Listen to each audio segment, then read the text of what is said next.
grab this guy. And I got that guy. Okay. Let's see.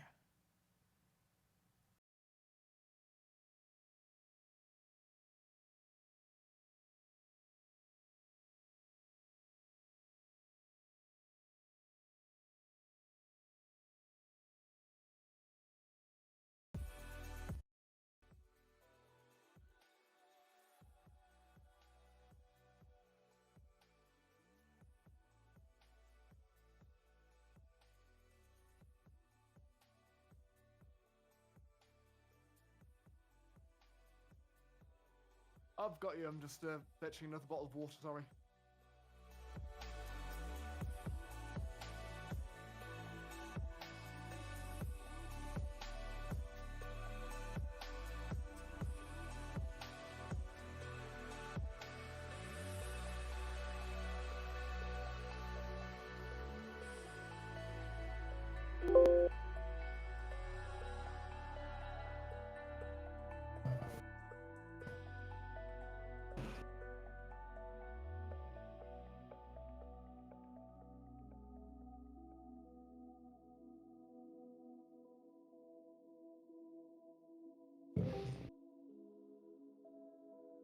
I'm here as well. Hey, yep. I should make a water bottle. Quick.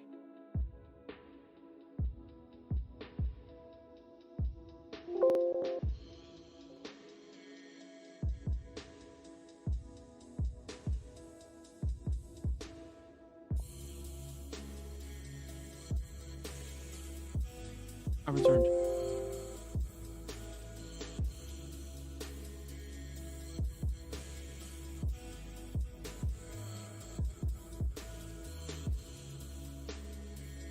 One, two, three, four.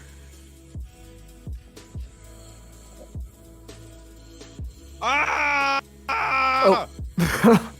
Yeah, this is my check. 1, 2, 3, 4. There we are. Hello. I fixed it. I'm here. Oh, I'm up to sleep.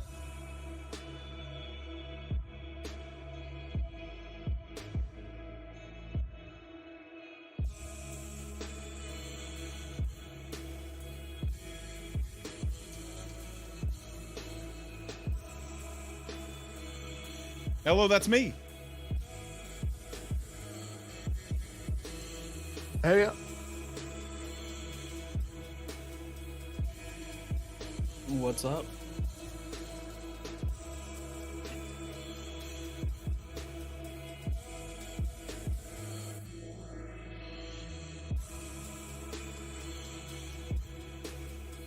Very, very good show. Yeah, there's a lot of. I don't think it was like an all swinging, all singing, all dancing pay-per-view like we had last pay-per-view, but excellent show, and it's kind of a good way to see off the game after a year of this beta thingy. It's a beta. It's barely finished this game. Obviously, you said building up to 600, right?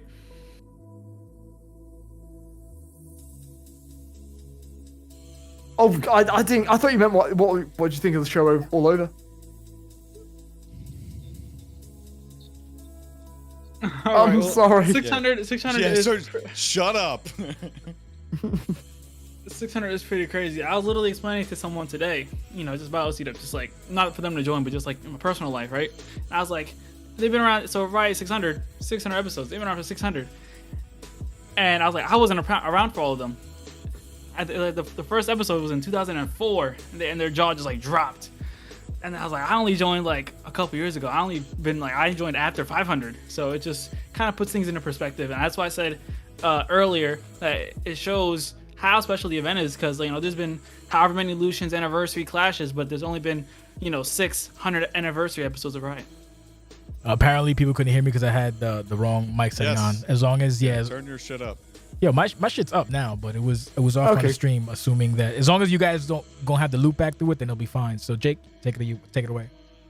Yeah, the build to the pay-per-view was, I think, as good as it could have been. There were several matches that were built well.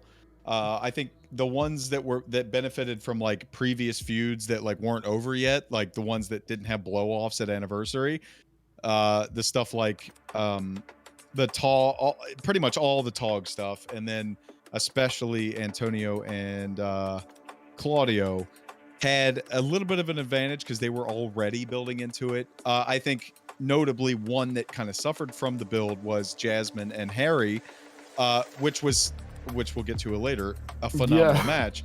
But I mean, having a 2-week build, and you saw Empress in the Spider match make a little joke about this, which we'll get to. But all in all, I think given the 2-week time frame we had and not a whole lot of time to build to this, we made it the spectacle it should have been. I'm bad at explaining. Well, I'll just say this. The fact that we made it to 600 feels surreal, because literally it's 600 episodes. There's 599 separate episodes of this show, and I don't even remember when we started. It might have been 2003 or 2004. I don't remember. It's really weird that we're having a discussion about Riot 600, meaning there's been 600 goddamn episodes. In total, we have probably over we have maybe over 10,000 shows. Or no, 10,000 videos. No, videos. But we have a lot of shows. There's been at least 3,000. I don't know. It's just weird to put it into context. It's a lot. So, yeah, of course. Moving on in the sneaky snake fashion, we'll talk about the first match, the Lockhorn Challenge, which became a triple threat. We'll do Colin, Maxx, Jake. Yeah, we'll do that. Colin, Maxx, Jake for that one. Go ahead. Yeah, so this challenge I usually like to start shows being really positive, but I don't know. For me, I feel like a lot with this challenge was I think it had more in the tank. Like, I enjoyed it. I think Owen answering the challenge made sense. Parker returning, I didn't expect it, but it's, yeah. My kind of issue with this is that it felt like there was more. Right, the triple threat itself had some great moments where you had like the dudes beating up on the one guy, and I don't know, for me it was actually, for a big part, one of my favorite triple threats that I've seen in this game. It made sense. There was story, there was stuff happening that made sense for each character, especially with the history that Parker and Isu have and with the connection between all three. But I don't know, I feel after that it kind of ended really, really abruptly. With, the Owen thing, Parker runs in, then Parker immediately hits the sub. There was more in the tank for me. I think, yeah, that's kind of what I'll say. Good, but I think, I don't know, it made me want more in not a great way, if that makes sense. Not like, oh, I need to see more. Oh, it's over already. That's, But it was a good time. And are we going over to the thing right after with the Colby and Owen? We can touch on that after in the cool. spirit of keeping the pace. Maxi. Yeah, no, I'll keep that with the match. But yeah, solid match. But for me, it was overshadowed by the fact that it had more in the tank that I wish that it gave me, which was a bit of a shame. But So I'm reading chat. I'm sorry, I'm reading chat. Jake's stupidity. Go ahead, Max. I disagree, but I sort of see where Colin's coming from, because I think this was a open challenge to the scale of Riot 600. You know what I mean? It was worthy for the cause. And I think the match itself was perfectly good. And I actually really enjoyed the finish, because it kind of was, karma for Isu. Where the way he won to Owen, it kind of is how he lost his own title. And it was sort of, Isu again dying on the shield. I do think that this match, just because of the history, it probably could have done with more, like a longer build and stuff, because it is just perfectly. It was like a perfect triple threat. It was perfectly weaved, and all three men knew each other, which, for one hand, kind of helped us like get into the match and kind of helped us, be behind it. But the other hand, it could have been more. Yeah, Jake. Yeah, I think. Sorry, I'm sorry to cut you off, Colin, but no, I mean I'm right. Yeah. I think, but yeah, no, I agree. Yeah, no. I want to combine both thoughts into one now, because I definitely agree with what Colin said with, like, as they all came into the ring when we were doing commentary, Jay, I immediately was like, oh man, you talk about the North American title after its inception. Like, this is the crew, like these three, you know, especially Owen being like the kind of core that you got these other two little guys jumping off of him. And you know, he's got his own separate feuds with them. And then the fact that Parka and Isu have their own feud, like there was a lot of history in this match. The sudden ending, I thought, was a benefit. I thought it was like a good part of it more than a bad one. So I both think that there's more on the table, and I expect more on the table going forward for the North American title division. It's hard to, I hate to say the North American title division because we kind of operate differently, but in that space, those three have a lot more story to tell, and I do think that the finish benefited what we were watching for Riot 600. So kind of a combination for both of what Maxx and Colin said. So echoing what Colin said, long story short, I booked the match initially when Isu won. I was like, this would actually be a good, you know, I kind of wanted for Lucian, and then the assumption was that, you know, it would take a while for Parker to come back. So I was like, oh, never mind. And then got the Iggy that it was, oh, he'll do it. So all right, fine, whatever. Didn't hate the match, but I hated the finish. It just it felt very fucking comp is comp, green bar. But then again, like Owen was also like, you know, he could have broke it up, but I guess he was slow on the trigger. I don't know. But that's me. I have my biases. I didn't like. But the match itself, I didn't hate. It was pretty good. The fucking combo with Isu getting 4 fucking power bombs and kicking out. I felt like, you know, there was a little bit more left, but I don't give a fuck. It is what it is. That's what the fucking game. What is it, Colin? What do you want to say? Get it off your chest. I hear you.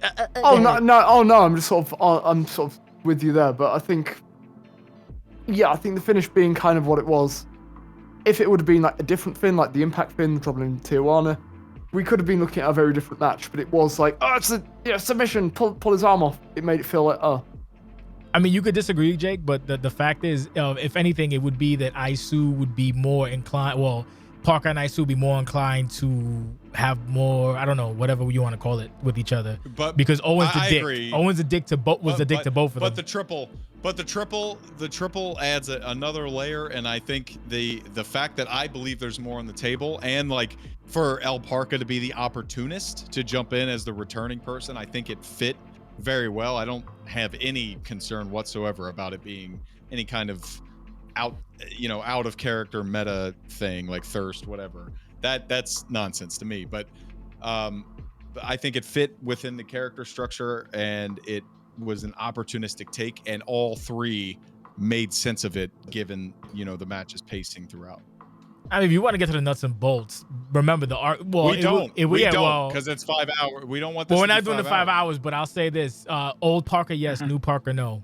There you go. Moving on, we have the post-match segment, which is basically call me McCallum. So we'll do reverse snake. We'll do Jake, Maxx, Colin. Go. Colin. Colby has. Colby. How dare you?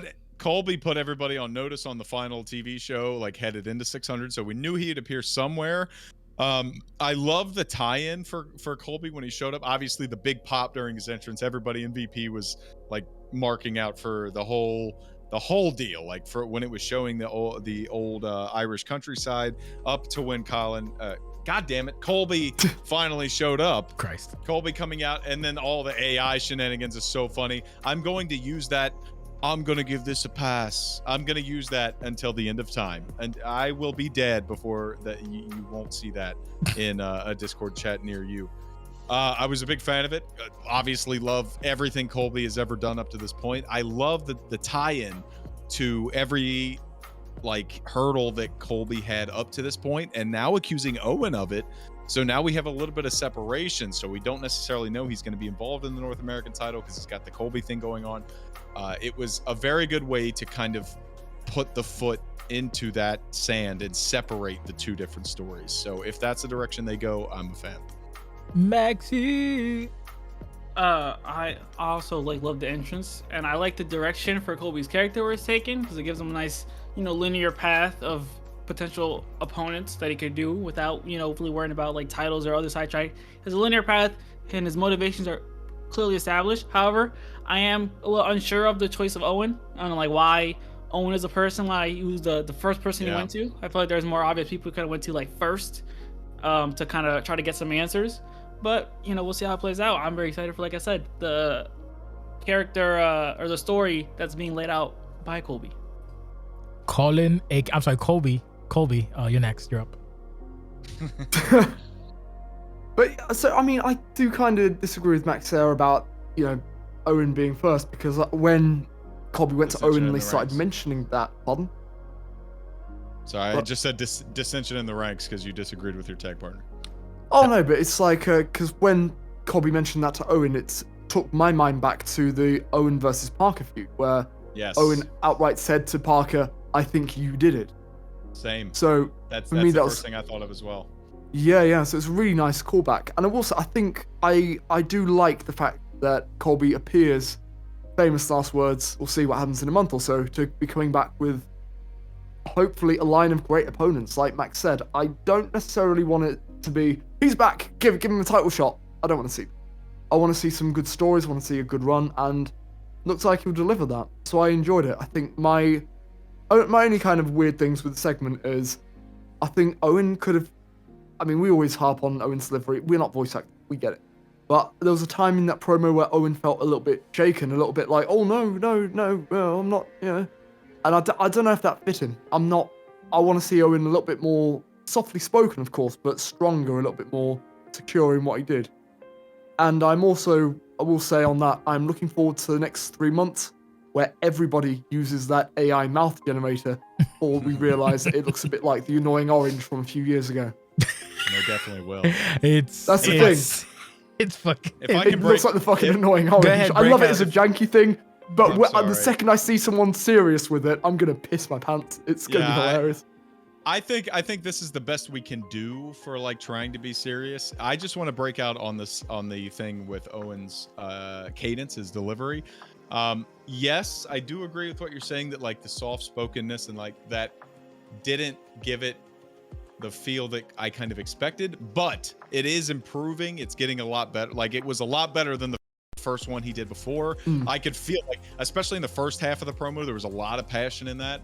But I think one of the reasons that I popped so hard about I'm gonna let that one pass is that like it was such a deep cut for Owen, and then he just said, "I'll let that one slide," and it's just very funny. Yeah, I like but that. it's incredibly tough though to like try and balance that being kind of a calm presence and also being like angry and aggressive. I think he's gotten better, but Yeah. there is still room to work. So we're Yeah, gonna I keep think- getting better at it for sure. So I think my one rule with Owen is that he should never feel shaken. Should never feel on the back foot, and that's kind of Agreed. That's a fair point. So I'll leave it with this.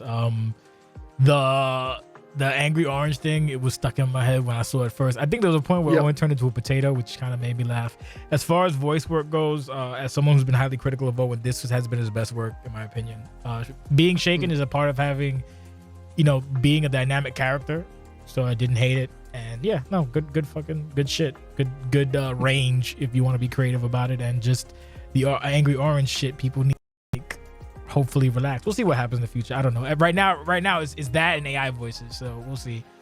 Speaking of we'll see and fucking debauchery, the rap battle. The dance battle is the next bit. Dance I battle. believe. Yeah, I touched on it earlier. First stage. Yeah, the first stage. If only someone had informed us about which stages they worked. Well, take your time to complain about that right now. Don't do that. But yeah, it's when the idea was pitched, I said sure, and I assumed there was a 3-phase match. That wasn't the case, which is fine. It's just if I would have known, it would have been nice because we could have carried that on to the discussion. To our commentary, as we didn't know fuck all was happening. But no, the actual segment itself, probably the dumbest shit I've ever seen so far from the group. Fucking 5 stars. 5 stars on the stupidity factor. Mind you, when I say dumb as fuck, I mean that in the best possible way. That is really just the dumbest shit I've ever seen. Yeah. What is it? Honkies from Harlem? Honkies in Harlem. Jesus Christ. We'll do. Just We'll a do winner throughout. we're gonna do the revert. We're gonna do the snake again. So it's gonna be because Colin, Max, and Jake go fucking A. Go, Colin. Go, goddamn. So Yeah, so first of all, sorry about the 3 stages of Harlem. I think we misunderstood because when you said don't go long in the match, I think me and Max were like, oh yeah, because there's 5 people rather than 4. So, Yeah. yeah, we thought you were saying like don't do like a 20-minute handicap match. So we were just like, cool, we've got free reign, we can do. But yeah, no, so yeah, I'm so glad that everyone went along with my batshit. You know, we have no build. Let's do all the build on the pay-per-view. Fucking idea. But It's yeah, a this cheat. was fun to do, and I'm glad it went down well. This dance battle, this was one that was like 100% me, and where it was just like, Colin, do whatever. We'll do the rap battle later. So I'm glad people liked it, and I'll pass it on to the people who were less involved in it. Max, anything to Damn. add? I don't have a lot to add. I'd say, yeah. This was definitely like a Colin creation because there was kind of some tricky wires in communication. You know, obviously. So this kind of things kind of got pushed to this show, and then we tried to structure it in a way where it was like the 3 stages of Harlem, and then obviously you need 3 stages. So Colin was like, "Yo, how about we do a dance battle?" And then you're like, "Okay, Colin, do that," and then he did it, and that's what we had. Jake. Yep. Yeah, so this was elite tier. Obviously, when we recorded the matches, Jay, we did not know a bunch about what the 3 stages of Harlem meant. Being wrestling fans, we immediately assumed it meant 2 out of 3 falls with like a possible like stipulation on the 3rd fall. So if you go back and listen to it, that's kind of what we're getting at. Obviously, we know now that the previous stages were before. I think it's absolutely brilliant of Colin and Max to do and the Wolves. I don't want to leave anybody out. The whole match to do the whole build on the lead up. This is what I talked about at the beginning. Like, he didn't have a lot of time, so to do it all on the show itself is perfect. Very like just impeccable video work throughout. The rap battle I think was better than the first stage with the dance, but the dance definitely required more video work. And we haven't talked about it yet, but I will say that it is incredibly funny that no one had any idea what the Tay Breezy cameo was about. Everybody, I did. Like, I had to say it. Nobody knew who it was or whatever. It reminds me of like on Impact last week in real life. Kozlov came on to like hug Santino Marella, and I remember going to Twitter afterwards, and everybody's like, "Who is this guy? Who is this?" So it's like, it's so funny that this like minor character does a cameo, and all of the like casual viewers that have no idea who it is, it like popped me huge. But yeah, this was more video work, so I appreciate it from that front. But the 2nd stage of Harlem was definitely my favorite. Yeah, my favorite too. We covered We'll get to that everybody. later. Yeah, we got everybody. So moving on, we got the Cash Sheldon match. This had build if you paid attention to the source material. If you didn't, it just was like thrown on. So I'll leave it at that. I like the match a lot. Sheldon doesn't really have bad matches. As much as Cass is an annoying prick, he doesn't have bad matches either, really. He just, competes, and it's a good shit. I got nothing bad to say about this. I enjoyed this a lot, actually, and I think part of Cass's allure is that he'll do this, and even in loss, he makes he kind of builds somebody up. So now he gave Sheldon that like extra notch on the belt, and I'm sure it opens it up. It opens up to a lot of things potentially. Who the fuck knows? Maybe because Harvey won. Maybe he's upset now. He wants Sheldon. I don't fucking know. But either way, good fucking match. If I want to give it seltzers, I'll give it like maybe 3.5 to 4 seltzers. We'll do the other snake, which is Jake Max Colin, starting now. Yeah, I think it was a great matchup, like a great fit between 2 wrestlers at different intersections of their career. The build stuff is like kind of taking a back seat at this point, with the exception of maybe 1 or 2 matches. For these 2, I think it was a perfect fit. And yeah, like you said, Jay, Cass does not have bad matches. Sheldon, as a sense of like right after they lose the tag titles, to be like, now I'm going to put my fingerprint. Now I'm going to put my footprint in the like landscape of OCW. This is the way to do it. The match was phenomenal, went back and forth. Sheldon had multiple key reversals that if he does not get those, Cass runs the floor with him, and it just didn't happen that way. So we could be telling a big different story right now, but I'm glad that we're telling the story that Sheldon comes out on top over Cassidy Hayes. Maxie? I agree. I think coming off of like the tag title loss as part of Sanctum, you kind of saw Frazier and Owen team up, and then Owen was kind of going for like the North American title. It's nice to see Sheldon kind of go out, stand on his own 2 feet, and go fight, a former world champion in Cass. And it was a really good match. Colin. Yeah, excellent match. I think we're all, coming off Sanctum, rooting for Sheldon to go forward, pick up some notches on his wins, And he did it. Really, really good match. I think he really showed up for this, and Cass put on a great show as usual. But yeah, nothing bad to say about it. Really great match and a great win for Sheldon too. It's gonna come down to one of my matches of the night, and then maybe we can, if we have time, we'll boil it down to see. Because this is Already got my pick. I got like 3, same. so we'll see. What's next? I do, if I'm not mistaken, is it the Marissa promo? Marissa, it is. Okay. Yeah, and it's just like a quick deal, and I appreciate it for that point. Sorry, Jay, to break out here, but I appreciate it of like, especially for the casual viewer, like Marissa is the perfect sports entertainer. Like, she knows presence. She just does. Like, even when there's nothing Marissa centric going on a show, you're going to get something like this. And I think that's so smart. It's so important to keep you front of mind. Yeah, when it comes to the promo, rather than like fully discuss, again, I've always said that Rye is a sports entertainment like factory. So I'll just leave it at that. Like, Rye will always have something, whether you like it or you not. It's always something, and sometimes it works. If it works, they'll keep at it. If it doesn't work, they'll tweak it. Claudio is the perfect example of this. You could do a whole fucking series on Claudio from start to finish, if anything. But anybody want to add anything else, or can we move on? Hello. That's for both of y'all. Max, Max, I don't think we had anything. All right, good. We're moving on. Sorry, I'm not trying to be aggressive, but I'm New York. Next up, if I'm not mistaken, we got Yasmin Caffey versus Harry Etiquette women's title. We will do the other snake, which is Colin, Max, and Jake. Go. Yeah, so this match I had no idea this was happening until I got the call. That was a real surprise, but I kind of an interesting sort of experience doing it. It's I think that might be the longest match that I've played. 19 something. But yeah. Something like that. Yeah, fucking an epic. But I enjoyed it. A really, really fun match. I knew that Gene was gonna, bring the all because they saw me playing Hogwarts Legacy, and I deserved death. But yeah, no, I did the best I could, gave him the best match that I could, and I mean, Harry may not have won, but she fucking made Jazz earn that victory. So I'm pretty happy. I'm excited to see what's going forward, because we've got this thing with Tog and whatnot, where Harry's been hyper focused on Emp, who again's been having all the little dreams about Harry. You've got, Jazz has kind of been involved, I think, been involved with Kameo, as I remember, while Tara's been involved with Cheyenne. So hopefully there's going to be some kind of nice little, liney, wibbly wobbly sort of booking thingies on there. It's a deep world to dive from, and I think even though when you first said, hey Daniel, do this match, I was like, what? Where did this come from? Did you? I think I had no idea this match was happening. No, but I don't think you said. You just said okay. Yeah. Oh, okay. Just make. Oh yeah. Sure. Oh, I'll never disagree with anything. But I was just at my computer, like, where did this one come from? But yeah, no.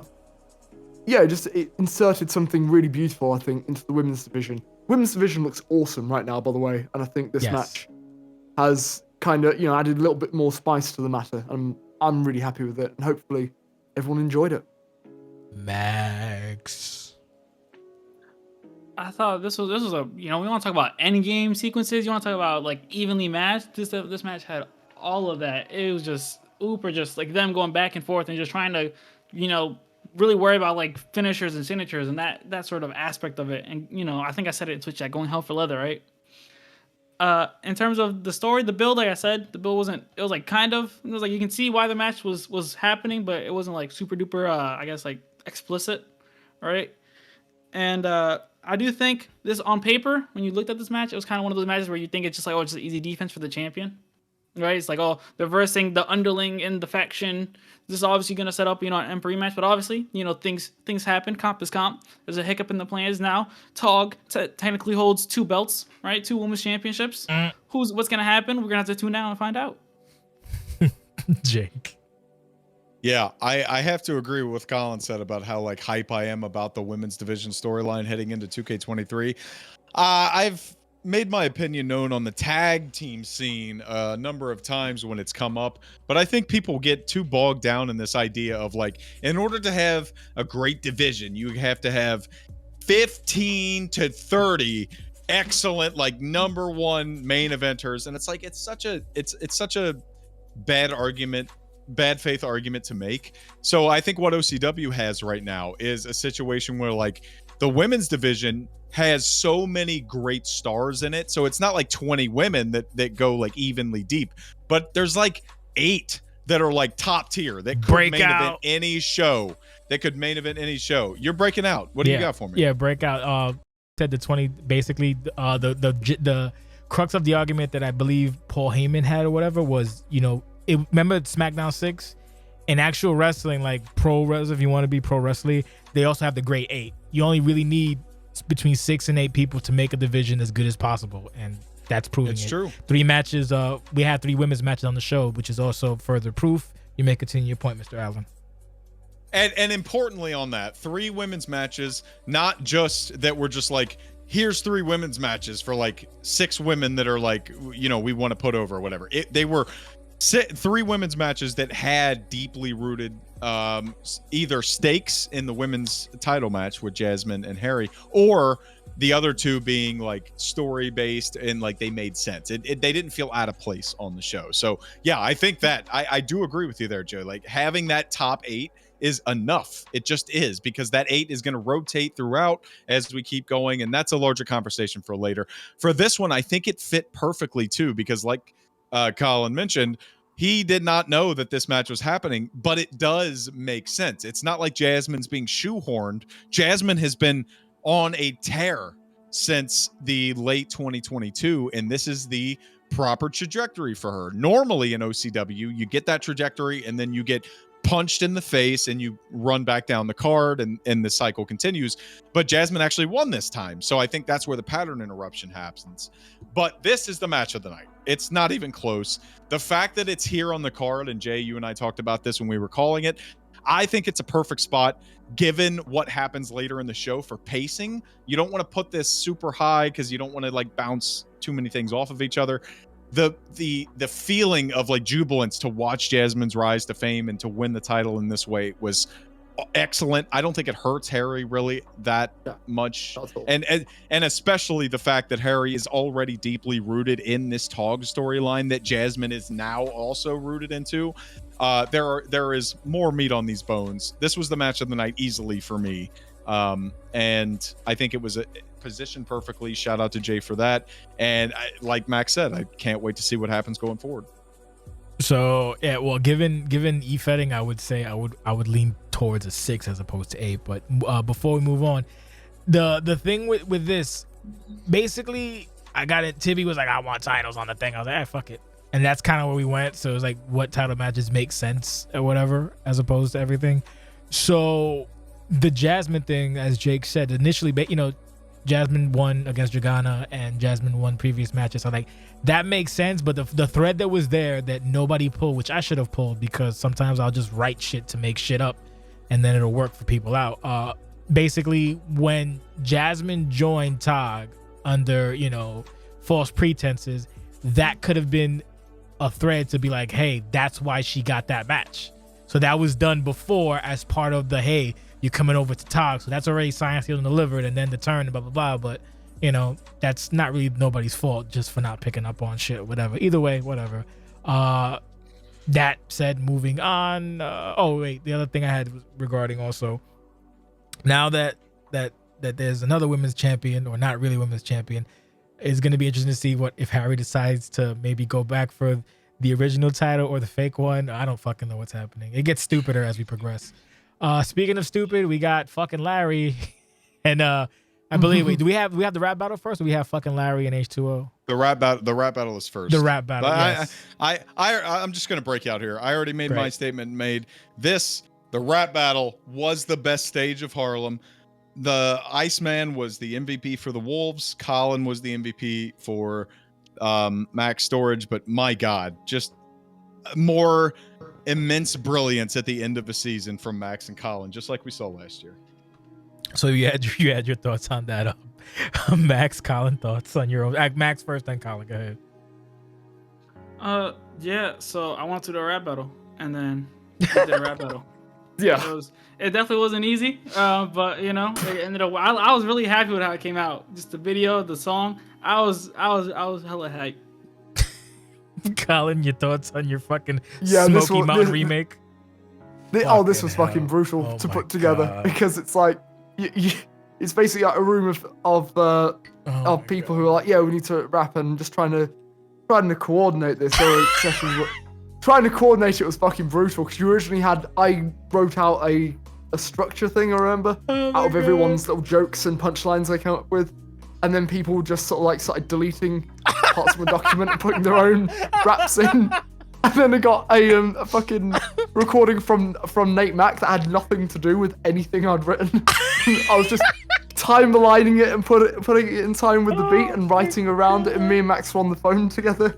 Like, okay, we need to change this line and that line. Oh my God. And figuring out how we're going to get... I had to dissect Colin's raps. Yeah. Man did not have the bars initially. Oh yeah, no, the original version was me just doing a real slapdash sort of bumpety bump flow over it to get it done fucking quick. Then Max was like, "No, Colin, you got to do this properly. You know, we want triplet flows, we want semiquavers and shit. We gotta do real rapping, not fucking Kid Rock's one song." You sure? Because that sounded very, very Kids Bop-ish. I was waiting. Yeah, I can't. You know what? I'm happy if it sounds like Parappa the Rapper, but at least it's not Kid Rock. Oh, okay. Yes. But yeah, no, this was this was carnage, and I loved it. How is it? Max did. I'm sorry. Go ahead. Max did such a good job on the video as well. Just like Colin's fucking dead eye stare as I'm shouting in front of the microphone. Just like, it's so good. I love this, and I'm so glad that everybody put their all into it because we couldn't have done it if people were just sort of getting lazy. It's fucking so good.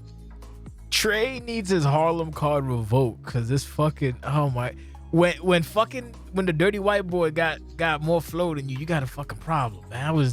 I wanted to get in Cypher for a hot second, hit my old school bullshit.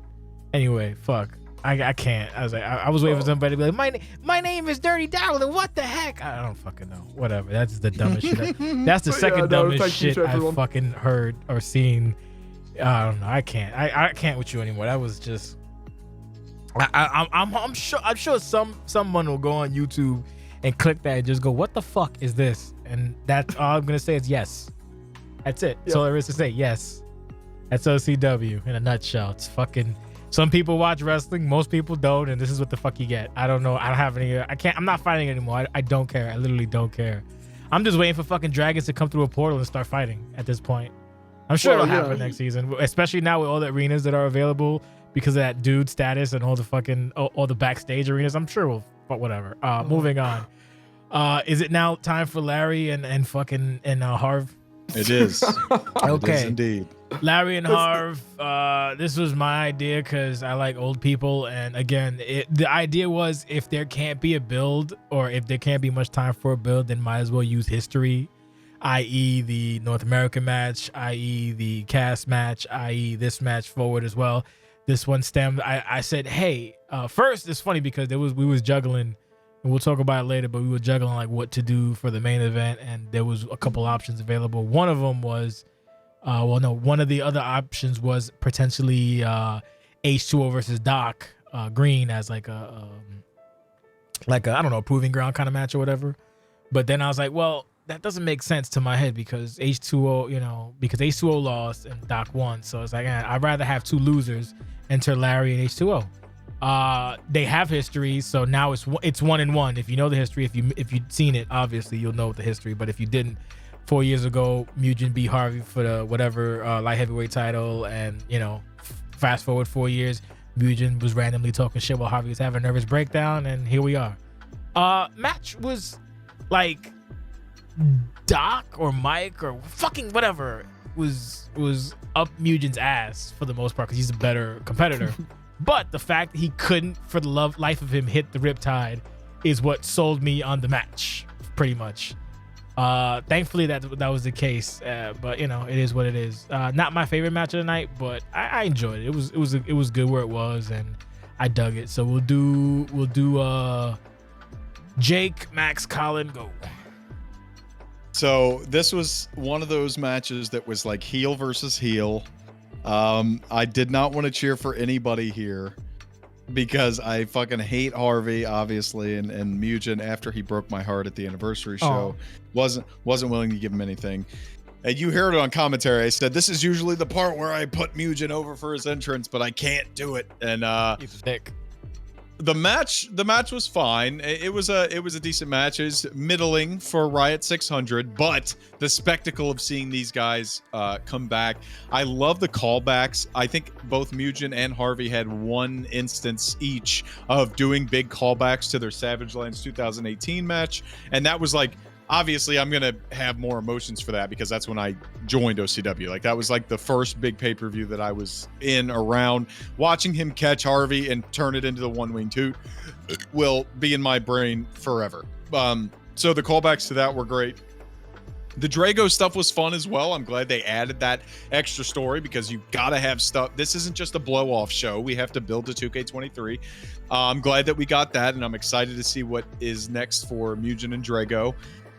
The match was average, I will say. I am very disappointed in both Mugen and Harvey for not including a victory scene. And Jay, you know that. As soon as we got done calling it, it just ended. And I'm like, are you fucking kidding me? Like, these dudes have been here for 20 years combined and they can't put a victory scene in. I was like furious about it. But now, like, as the pace keeps going for the shows, it's whatever.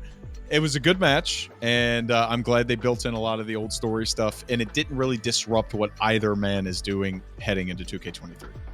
Fucking dummies. Well, there's another video after this. What video was it? It was Greed. Greed.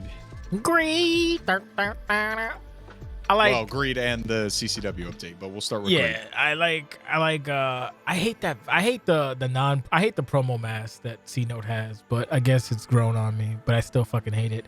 Like, you see that on a screenshot on Thunder, you kind of like, ugh. Well, I don't know, maybe it's me. It could be just me. Whatever, I don't give a shit. No, I like it. Reference the controversial Divine Touch fiasco, and then and that guy put the cap on it. He'll try not to use it in order to save people's souls. Then you have our favorite El Hombre. We had Rex going, my boy, which always gets a fucking pop out of me.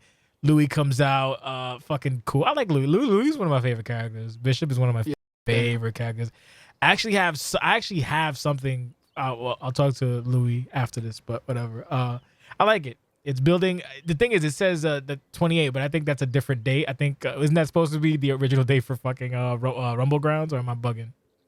You're bugging. Well, it said 3/28, whatever. So I don't know what fucking date that is. I thought that was the date of a next show, but whatever. Fuck me, I guess. Ambition. Oh, it's Ambition. There you go. That was the whole premise of the promo. Because they're fighting on Ambition. Built to Ambition. Yeah, Ambition 17. Yeah, 17 or 76. I don't fucking know. AKA 70. I hate that shit. I fucking hate that so much. Oh, never mind. I'm gonna upset about that. C-Note and Luis Bishop are facing off at Is it the main event?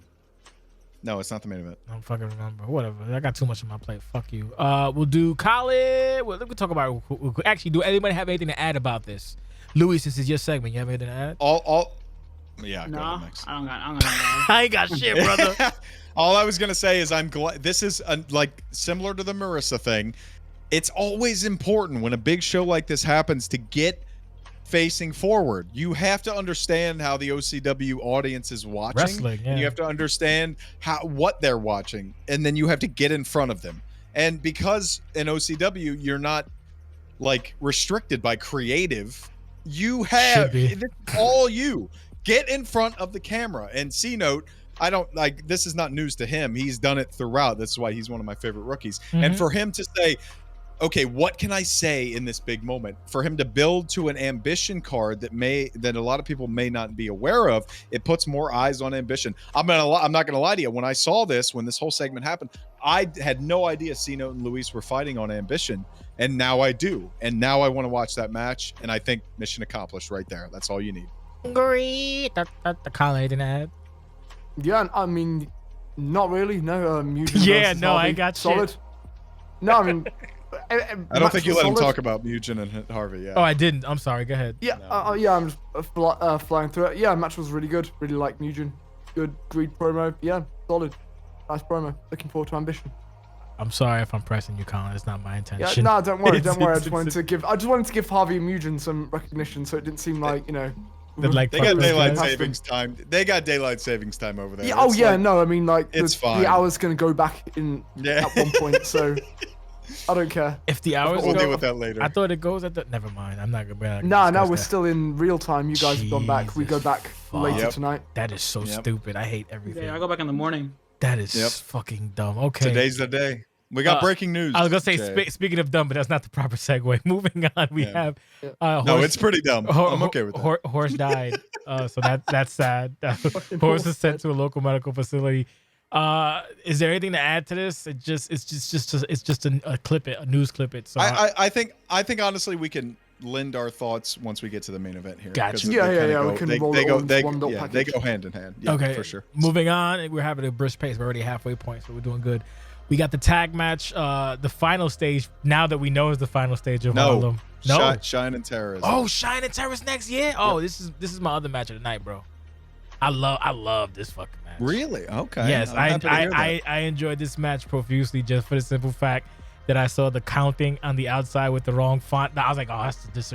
But the fact, like, to after the fact finding out what had to be done to get that led me to be less critical of it. But I still like the appreciation for nuance, because nuance is lost in a lot of things, wrestling also, and sometimes on OCW. But no, I enjoyed this match. This would be like Sheldon and Cass is one of my of the night, and so is this one. It felt very sports entertaining to me, and I'm a very big fan of the Cheyenne Lovelace, just because she's so tiny, she just punches all the fucking time, and she just does Tiny Larry. I don't know, it's just a fun character that just punches people, and I enjoyed it a lot, and it told a good story, and the fact that it was no DQ for Cheyenne only, and it was played up to very perfectly. There was a lot of moments in this match where it's like, Tara's gonna get fucked on, and Tara got fucked on, and then the whole, I have to hold, I was gonna hit you with the stick, but I can't, and then the fucking the double lariatos or whatever the fuck she calls it, that was also really fucking great. That was fucking chef's kiss after Tara getting fucked over too. Great, I love it. Love fuck Tog. Happy Tog month as well. Colin, Max, Jake. Go ahead, Colin. Yeah, the editing on this match was absolutely spectacular. Yes. Because I will always remember that bit where obviously we know this game and we know how it tries to work. And you had that thing where there was a photo of Terra not hitting Cheyenne over, because we know in reality she does the fucking hit her in the stomach thing. Really cleverly done. The count out was brilliantly done. I didn't even realize that it wasn't the official count till far too late. Yeah. But yeah, I just got to the bit where the count stopped and Terra was, trying to get it. Brilliant. Really, really enjoyed this match. And I don't know, man. We're fucking putting over loads of new women's stars here, right? I mean, Cheyenne came really, really recently. She's already feeling, like she's been here a while. I love this character. I love what she's doing, and I reckon I'm really hyped for this whole thing that's going forward with like the Tog versus The world. Terra and Jazz and Harry trying to, weave into it. I think it's gonna be great. Maxi. I think I agree with what Colin said. I will say, I guess to switch tracks, I really wasn't that into like the coming into this match. I really wasn't really that into it. Or really like looking forward to, especially like it was kind of placed pretty highly and stuff. And I was like, it's whatever. But I think you can kind of just see as we got into the match, you kind of see the care and attention, and I think that really sold the match. And I think both people playing the match really treated it as a big match. I think that elevated it just huge into like being an actual properly good match. And I really enjoyed it. Like I said, the care and attention, the count, the table, the number, all that, and then like it was kind of like the screwy finish, where the no DQ, the numbers, all the the obstacles in front of Tara caught up to her. Fucking heels. Jake. Yeah, I think the best opportunities, and specifically as I start, I'm going to talk about the Kamehameha interference. I think the best instances of like the mid-match editing and like the interference come when you can just work it into the footage you have naturally. I think if you ever go into a match and you say, well, at some point we have to like put my feet at the ropes so that we can do that segment or whatever, like that, I think that you don't do that. Like, take the footage you have and make it work. That's kind of the premise that I go on here.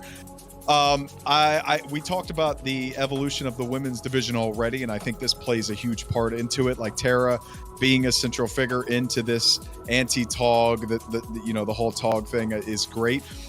Cheyenne and I knew going into this that it was going to be a no DQ for Cheyenne only match, so that we knew that there was going to be some like extracurricular stuff we had to deal with.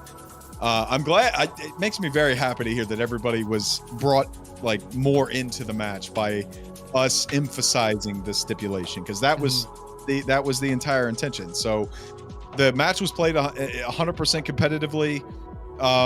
You didn't miss anything competitively wise, which is another big part. Like if you're going to interrupt a match, don't cut out a bunch of stuff. And there was none of that. So I think it was like perfect for what it was. I am very upset that I couldn't reverse one of those goddamn clotheslines, but that's not going to be the case next time. So I'll see you in 2K23, you stupid bitch. I love it. No, that's why I said I enjoyed that match. And then like what you basically mentioned, don't plan a spot, work a spot into what you got. That's a very, I'm gonna say, that's a very hoop mentality shit. Like, but the cuts were fucking, because hey, this happened here, and you can call it. What happened out? You know what happened? Fucking Cheyenne kicked out. So might as well change that into a fucking transition where there's a fucking interference because there's no DQ, and then have some shit on the outside. You build that heat, brother, and then fucking Tara gets the advantage because now she's on fire, and you take away the heat because fucking Cheyenne counters and da. You know, it's fucking basic wrestling 101. God damn it, it's super easy. I love it. I love it so much. There's another video after this. Yes. Which is what video is this? Oh, just the match. No, next match. It goes right into the tag title match. Yep. Okay, tag title match. I will be honest. Didn't hate, didn't love, indifferent. I don't know. Just something about this didn't click for me. I don't know what it was. I like the idea of 2 versus 3, and it wasn't a long match. It was, it was a functioning match, but just something. And I hate to use the fucking phrase resonate. I don't know what it is. It's just maybe, again, now that I'm old and out of touch, so maybe it's just fucking me. It wasn't a bad match. I don't know. I felt nothing. I think it might have been part of like what you call it, Wolves not knowing how to tag out. I don't know, dude. I don't fucking know. But what are you gonna do, right? That's my opinion on it. We'll start with the participants. We'll do Colin, Max, then Jake. Go ahead. Yeah, I mean, from a playing perspective, we enjoyed this match. It was awful to get hit by the jankiness of trying to tag out. And I tried not to jump on the other guys because it wouldn't have been fair. It would have been unfair to see just us shit on them. But I remember me and Max going out, what the hell's going on, when Trey was looking under the ring, trying to jump back on the apron. It's, where I leave my blunt. That's God. That was fucking great. Yeah. It's a fun match. I think, to me and Max actually talked after this because we were a bit disappointed that it was over so quickly. It was like, okay, one scoop on Trey, bang, we're over. We're done. See ya. Bye-bye. But I suppose the thing is, this match being a 2-on-3, it could have ended up with like someone kicks out clean, then we got other people who, then maybe our team kicks out, then maybe they do an interception. This match could have gone for fucking years. So I'm glad that if anything we erred on the side of it went by too quickly, rather than it dragged on and left everyone thinking like, oh God, when will it end? Like shades of that weird 2 versus 3 that me and Ashley did ages ago. So I don't know. Considering how wrong a handicap match can go, I'm pretty happy, and I had a fun little time with it. But yeah, it's a shame it didn't resonate. But yeah, I had fun. Did not dislike it. Maxi. I agree with what Colin said. Bro, we looked. We finished the match. We're like, oh, that was fast, God. And then we saved the video, and then we looked to see, and I was like, that was 12 minutes. And we both just had like a shared gasp. We were like, yo, because that was 12 minutes, and that was like the first fin. Like I said, Colin said if the things happened a different way, they could have went like, 18 plus pretty 30. easily. Where it just can't get a pinfall. So I think we did air. It ended up just falling out in the way of like a little bit more conservative. It's not even the longest match on the show, which is crazy to think about. Like bell to bell. Yeah. Jiggy. Yeah. I think if you put Riot 600 in a bubble, the first two stages made this match. They just did. Like, if you just have this match and you're like, it's a 2-on-3, and like, that's a fun idea. And shout out to the Wolves of Vanguard and Maxx Storage for that idea as a premise. But the first two stages of Harlem built this, and then the third being the match, like you said, Jay, didn't love it, didn't hate it. I think there's more to be done on the table. You can hear us on commentary after that first scoop.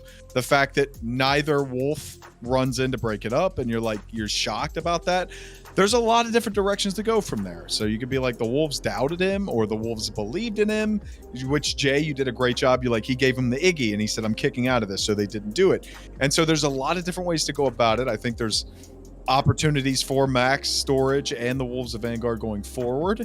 But as this match, if you just like isolate it by itself, it was a unique and fun tag match, but it wasn't the best we have ever seen. So big shout out to the first two stages of Harlem for making the whole package like unmissable, like can't miss. It was super fun stuff, and that's kind of what the two people in Maxx Storage have been all about, and to a lesser extent, the Wolves of Vanguard have been entertainers throughout as well. So I didn't hate the match, but it certainly wasn't the best on the card. I mean, all parties involved should be disappointed. I'm sick. I'm disgusted. Let's take it back to 2006. The fuck are y'all doing? This shit is whack. Nah, it was fine. The fact that it was 17 minutes, I felt that was long, but it didn't feel long.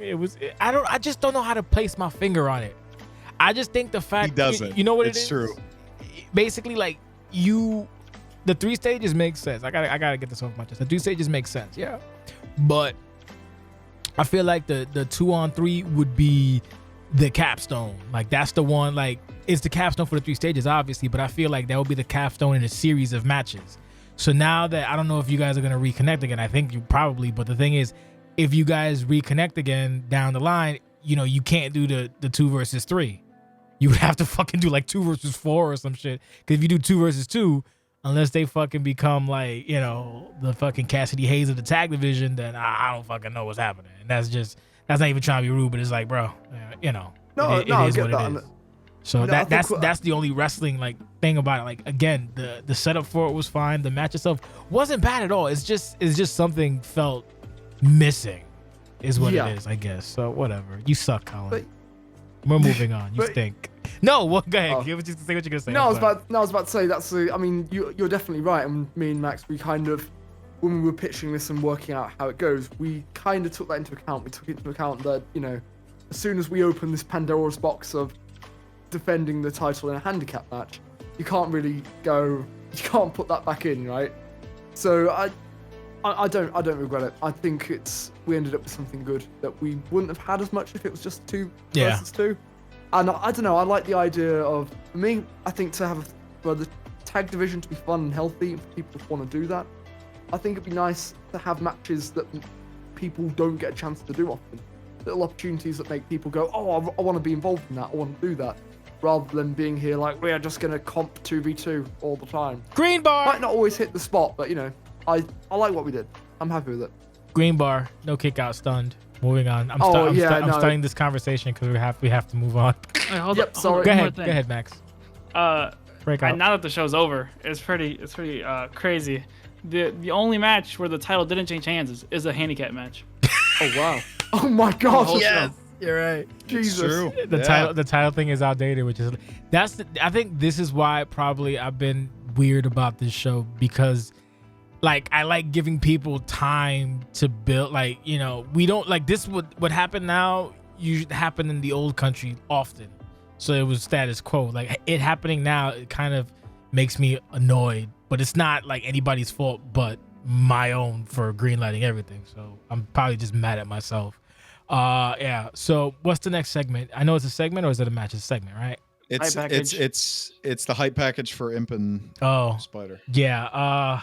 So just wrap it into their match. Yeah, that hype package basically explained what the match is. You know what that was? That was I was like, I want to have Emp on the show because fuck it, why not? And then Emp said I could fight Spider. I was like, you can? She's like, yeah, I'll let you know on Sunday. I was like, okay. So I left it at that, thinking, oh, this wasn't gonna happen.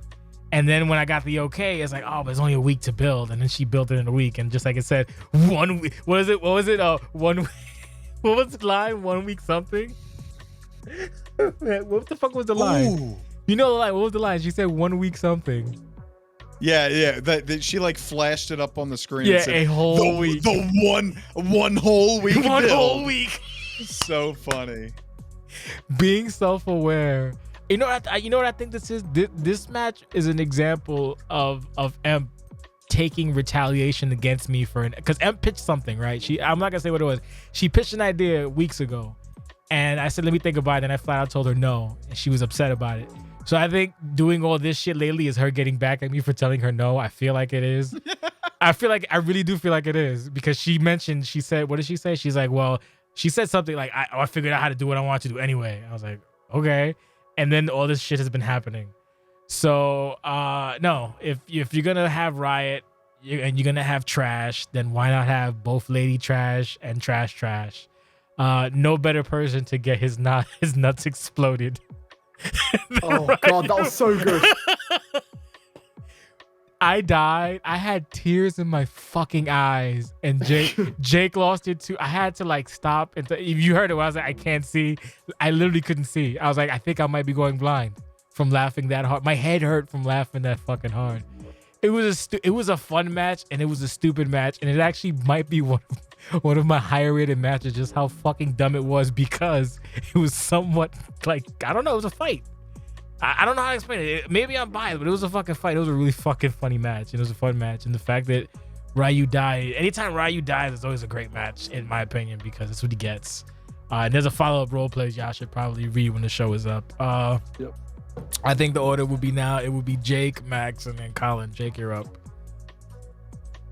Yeah, this was the only hype package that we had throughout the show, which is fine. Like, given that it's kind of a weekly show, it's hard to expect everybody to put pay-per-view quality into everything, you know, especially because a lot of these matches didn't have a bunch of build, or if they did, it's not the blow off, right? That's what made this so spectacular, is because this happened like on TV for him to come out, and it's like, this is clearly ridiculous. So for them to lean into the ridiculousness and just go, okay, make it like a serious thing when it's clearly not, was tremendous. A match nobody wanted. One whole week build, a match no one asked for. It was terrific. So, like, of all matches that could have had hype packages, this is the one that knocked it out of the park. And I think the fact that it was the only one that had a package on this show made it stand out so incredibly well.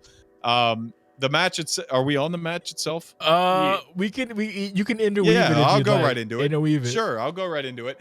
So the match itself was terrific. I think for an intergender match, they did a great job going back and forth. Like, there was no really weird spots based on the fact that one is a dude and one is Empress, whatever denomination she chooses. She's clearly out of her fucking mind, and Spider's been out of his mind for a decade. So it's like a match made in heaven. Jay and I trying to do mental gymnastics on commentary to be like, I know you watched the world title match earlier, but this is also a world title match in this woman's mind. Just try and follow us on this one. It was just comedy spectacular throughout. The match was actually very good. Yeah. Empress winning and having the dancing polar bear at the end was also tremendous, and it furthers many stories that had nothing to do with this individual match, and I think that's an accomplishment in its own. This match is both self-contained on Riot 600 and contributes to stories that will go beyond. I think is the best way. Maxx. I agree with what Jake said about the hype package. I think the fact that it was like serious but also satirical was just amazing. Yep. And I think adding on to like why there wasn't any more hype packages, it's not even just the fact that these feuds are short, or people these aren't the blow off. I think it's also a lot of these stories that carried over from the anniversary. They had a hype package on the anniversary, so it wasn't like there was that much additional content since then. After the match, I thought the match was like okay. It felt very like Attitude Era to me. It felt like kind of like China fighting like Road Dogg or something like that. Yes, it did. That's exactly correct. Yes, road trash.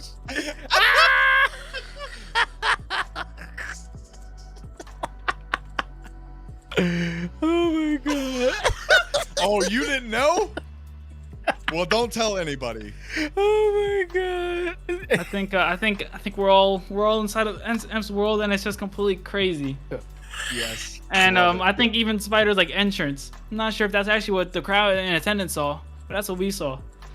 I also like to think that in M's mind, she saw like the hype package, like she didn't even see like the irony in it. She just saw, like, oh yeah, it's a big epic fight, and she was like pumping herself up like it was like Rocky 4 or something.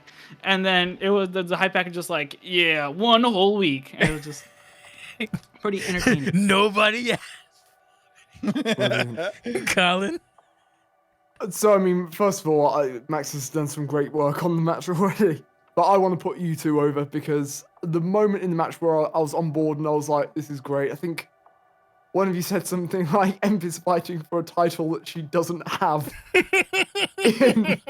And it was just so fucking bonkers. This match is...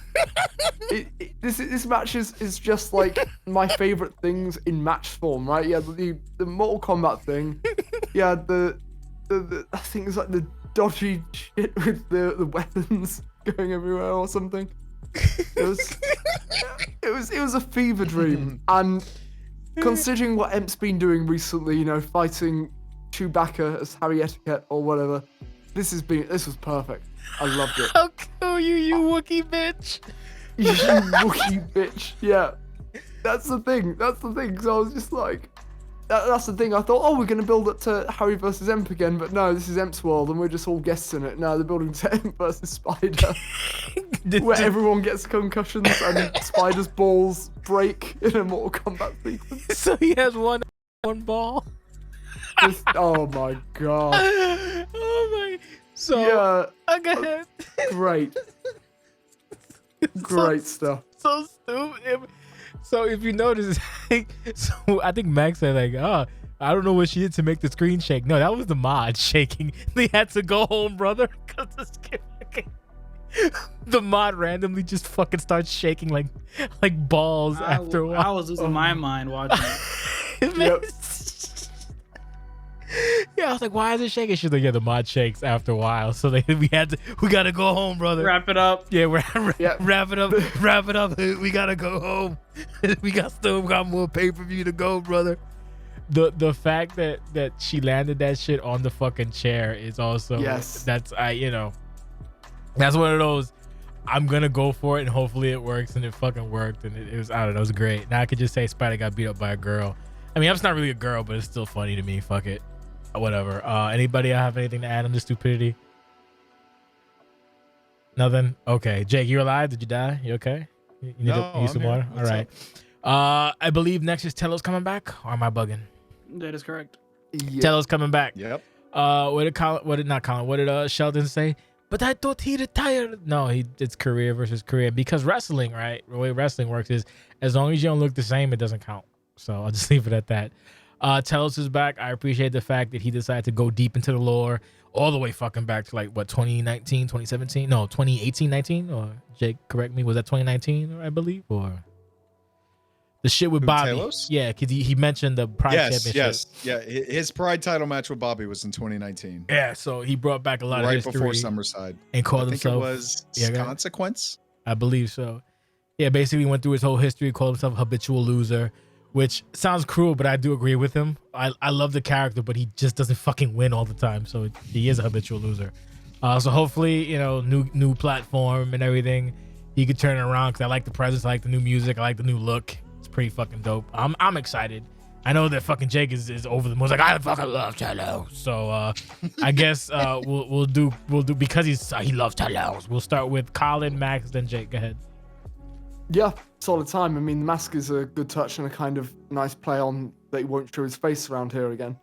Yeah. So yeah, I really, really like that. A nice little bit, and of course, all the world building stuff I was not here for. So I like hearing all the lore of things that I have no idea about. Kind of, I don't know, reminds you this place has got a huge, huge lineage, and it was a perfect thing to bring out on Riot 600 of all things, So yeah, really, really enjoyed it, and I look forward to seeing what he brings into the future.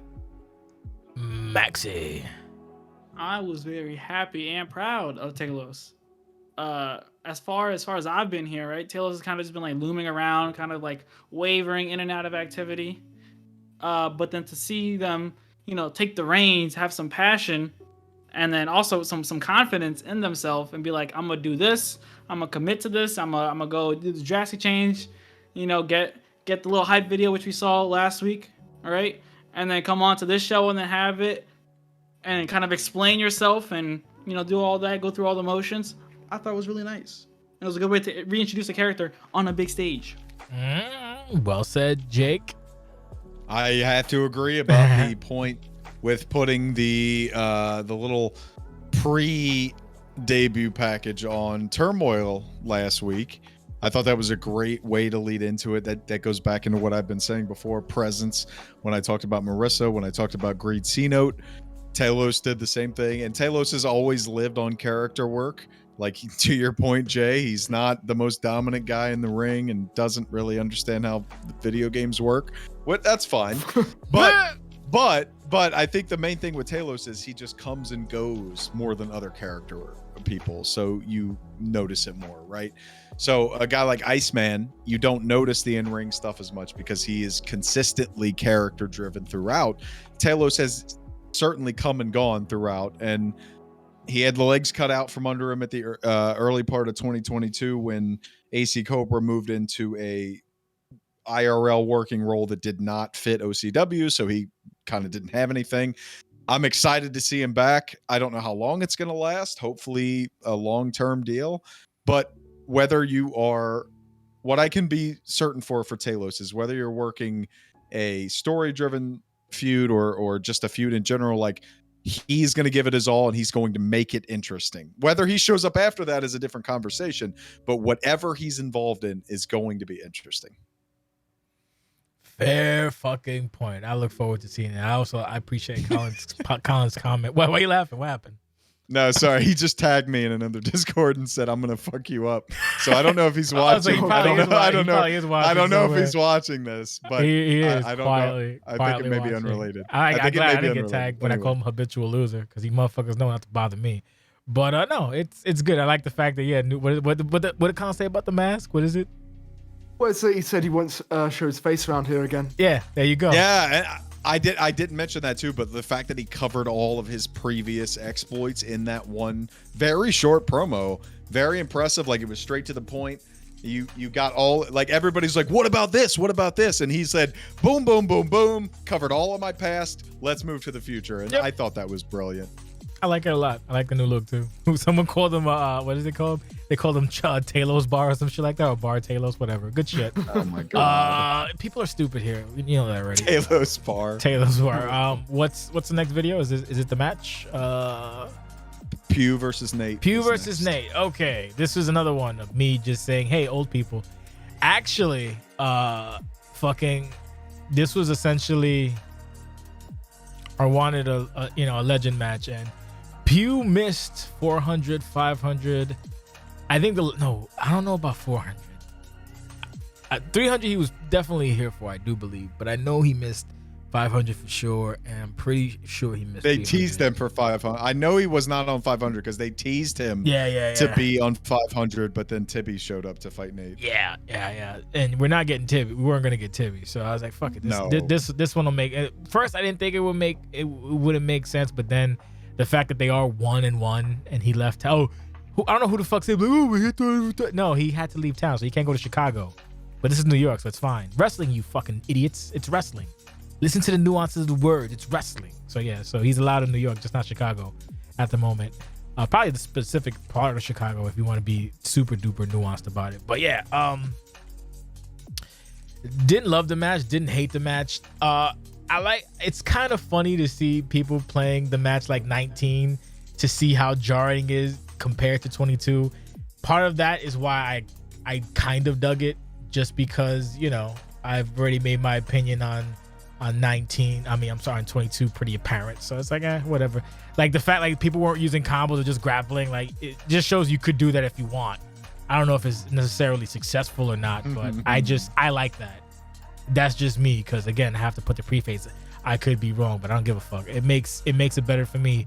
As far as fucking Pew not going for the finish stun, I think again that's a 19 sort of mindset, and the mindset of like, I'm not gonna win it this way. It's not the status quo, but I do appreciate it. But again, visually, it is fucking bizarre because it's not 19 anymore. So, you know, it'd be like that. What was the order last time? Was it Jake was last? So we'll do Jake, Max, and Colin. Jake, you're up. Love this match. Definitely wasn't the worst match on the card, but Jay knows that the ending soured me a lot. Yeah, I do get the inclination that like you can show up to this new game and be like, I'm gonna play like it's 2K15 and it's still gonna be good, and like to a certain point that helps, but especially in the second half of the match, you could definitely tell when Pew was like doing resets and stuff, and that definitely definitely takes you out of it. Like you can hear me on commentary in the second half of the match. I'm like, go for the pedigree. Like, what are you doing? Like, one taunt in front of him is one thing, but to do two and then to do three and then to just back away from him is just goofy as hell. It makes no sense. So like there is something to be said about like trying to wrestle a match in the old style and pop the old crowd or whatever, but you have to evolve. We're not playing 2K15. We're just not. You have to adjust. You have to make a match look good within the confines that you're in. You can't try and force it, which is what I think Pew tried to do here. Nate, and I'm only speaking to this out of experience. I played Nate in several games at this point, whether it was 2K18 when I was fighting him with Shepard, whether it was 2K19 and 22 with Nate Ortiz versus Quartz. Like, he's just going to fight. He's just going to like take the tools that he's given. He's going to fight. I think Pew tried too hard to make this like an old school match, and it took me out of it a little bit. But 80% of the match that I saw was terrific. Pew was using the tools that he had. You don't necessarily have to know like the ins and outs of the combo system or whatever to like make it work. Like you said, Jay, like you can use grapples and everything and do that. But when it becomes forced, when you're doing it intentionally, that's when it takes me out of it. So the first 80% of the match, I would say, was a great job of using the tools and saying like, you know, I don't have to use combos to do it. The last 20% was like trying to make a point out of it, and that kind of took me out of it. So it was their third best match of their trilogy. Like, you're not beating Resolution 10, and then the match at the Clash a couple of years ago, the Loser Leaves Town match, was tremendous in my opinion. This was a far third place, but it was a good spot on Riot 600. It was nice. I do like the fact that he tried, you know, he put over the drop kick. The drop kick became a fucking thing, and it's stuff like that I like, you know. Yeah, you know, that's true. That's true. The drop kick thing people not fun. Understanding that too got me upset too. Like, what? Because it's not a fucking super spinning indie stunner? You know, fuck you. Learn some fucking wrestling for once. That shit got me mad. The drop kick. Yeah, no fucking shit. Guess what? Colin kills people with a fucking scoop slam. I'm sorry, it's not a fucking spinning tornado fucking kick of doom or some goofy indie shit. I'm sorry, it's a fucking drop kick, but god damn, you motherfuckers made me mad. Sorry, Max, you're up. I pretty largely agree with Jake. You know, there wasn't really any sort of build or I guess like explicit reasoning for this match other than just, you know, old people having spite for one another. There is some issue, but I'll get to it after you're done. But go ahead. Sorry, continue. So this match is kind of just like plopped upon us, and you know, like for the first like 60, I'm gonna say %, where they were kind of just like they're kind of just going back and forth, and it was still pretty like up in the air, and even, and he was building up the drop kick. That was fine. He hit the drop kick. It was pretty cool. And then after that, the kind of match kind of just went downhill pretty fast for me. We had like he kept hitting the drop kick, and there's also the point where like he stunned him and just kept hitting him into like the non-corner, and it kind of really just lost me. I wasn't really interested at all after that. Fair enough. We'll go to Colin and I can finish my point. Go ahead, Colin. Yeah, solid match. I mean, I will agree with Jake. It is probably the weakest Nate Q match that I've seen. And there were parts of it where, I mean, people are going to hate this. I did have a flash when there were things that were happening, like the stun not having Finn on it and whatnot, where I was just like, I'm enjoying this, but if two rookies came to OCW and did this, we'd be tearing their arms off and being like, no, what are you doing? but there was some nice bits. I mean, the drop kick kind of build up, that was beautiful. I love that. That was quite fun. The old school stuff, I'm convinced, because and this is my issue with the fact we know the game. If you do play an old school match in style 2K19, you are playing rock, paper, scissors, where it's basically rock, paper, and sometimes scissors. It's kind of, it's just not it's not dynamic, but there was some great stuff in this match that I really enjoyed, and I always love seeing Pew particularly fight, but Nate is a presence. That entrance is always, and I will always put it over. So it's fun time. spectacular. I love that. Yeah, I love fucking that from Colin. Jake loves that. So onto the Maxx point. This is one of the matches where it's basically a long standing like history. So in 500, the main event, because before we had new stars, the main event was Dupree and Nate. And Nate lost that match. That was 600. So the fact that all three, Pew, Tibby, and Nate, have this kind of like dynamic between them throughout the fucking years, historically this would be the next chapter. So if you want to go like deep fishing, assuming when everybody's in their fucking 40s and I'm probably dead, if it's still around, we'll probably do Pew versus Tibby at 700. So shit like that. I'm sure like Maxx will be old by now. Maybe he'll be a legend, maybe he'll not be, who the fuck knows. But that is shit like that I like, that people don't get, but whatever. Again, didn't hate it, didn't love it. It's there. What the fuck are you gonna do? I just lost my mind when he stunned him and he's like, I'm not gonna win off a stun. That's old school mentality. Fuck it, whatever. What's the next match? I'm breaking out. I told you this out? after it happened. I don't, because I told you this when we were calling it. That was never the issue.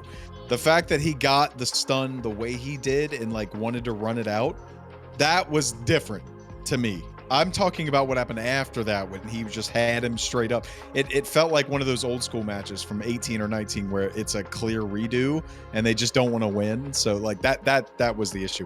Not chasing a stun or whatever, I think is, you guys have a weird issue with that. Like you see the stun meter. You shouldn't even say you guys, because I'm you wrong. Say me. No, it's all of you. It's you guys from like the 2016, 2010 to 2016 era. You just see the stun meter, and for some reason your brain goes, I can't hit it now because it'll be considered cheesy, or it'll be considered this or not that. even that. I'm like, just, it's such a goofy way to think, but especially because when you hit the pedigree and you go to pin, he's going to kick out anyway, and then the match is reset.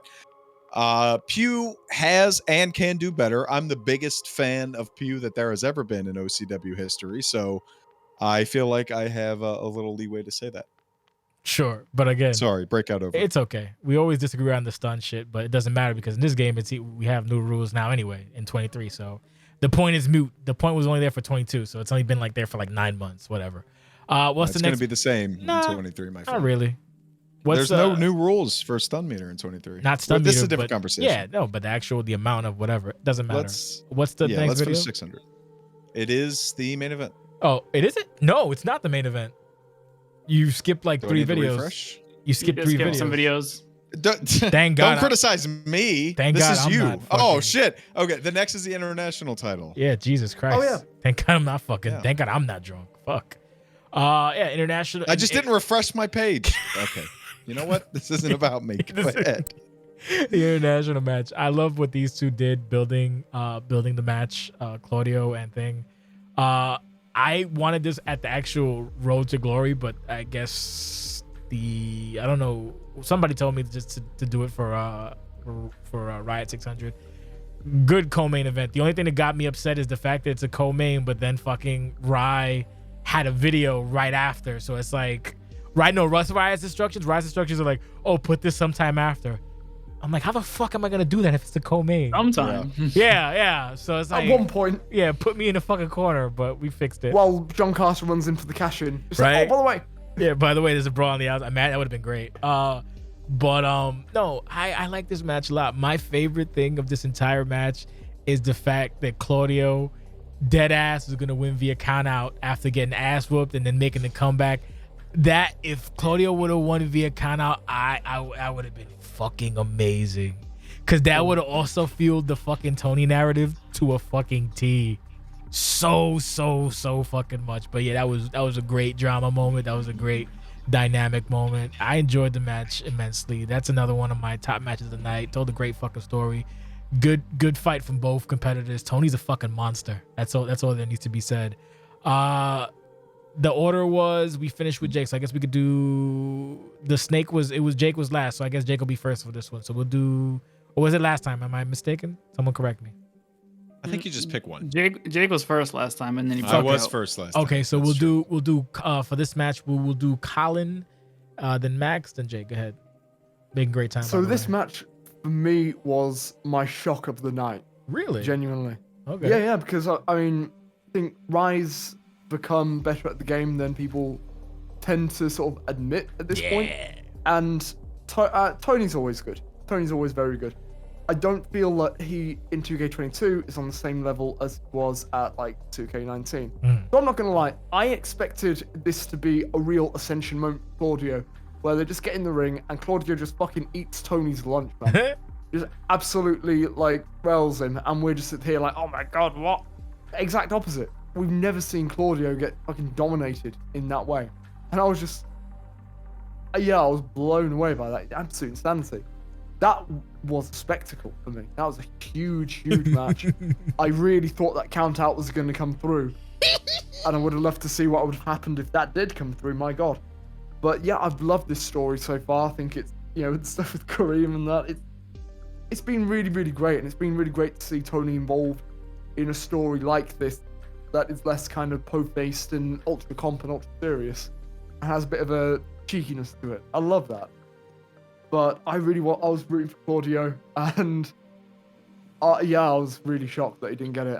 But what a match! Really impressive match, and a deserving co-main.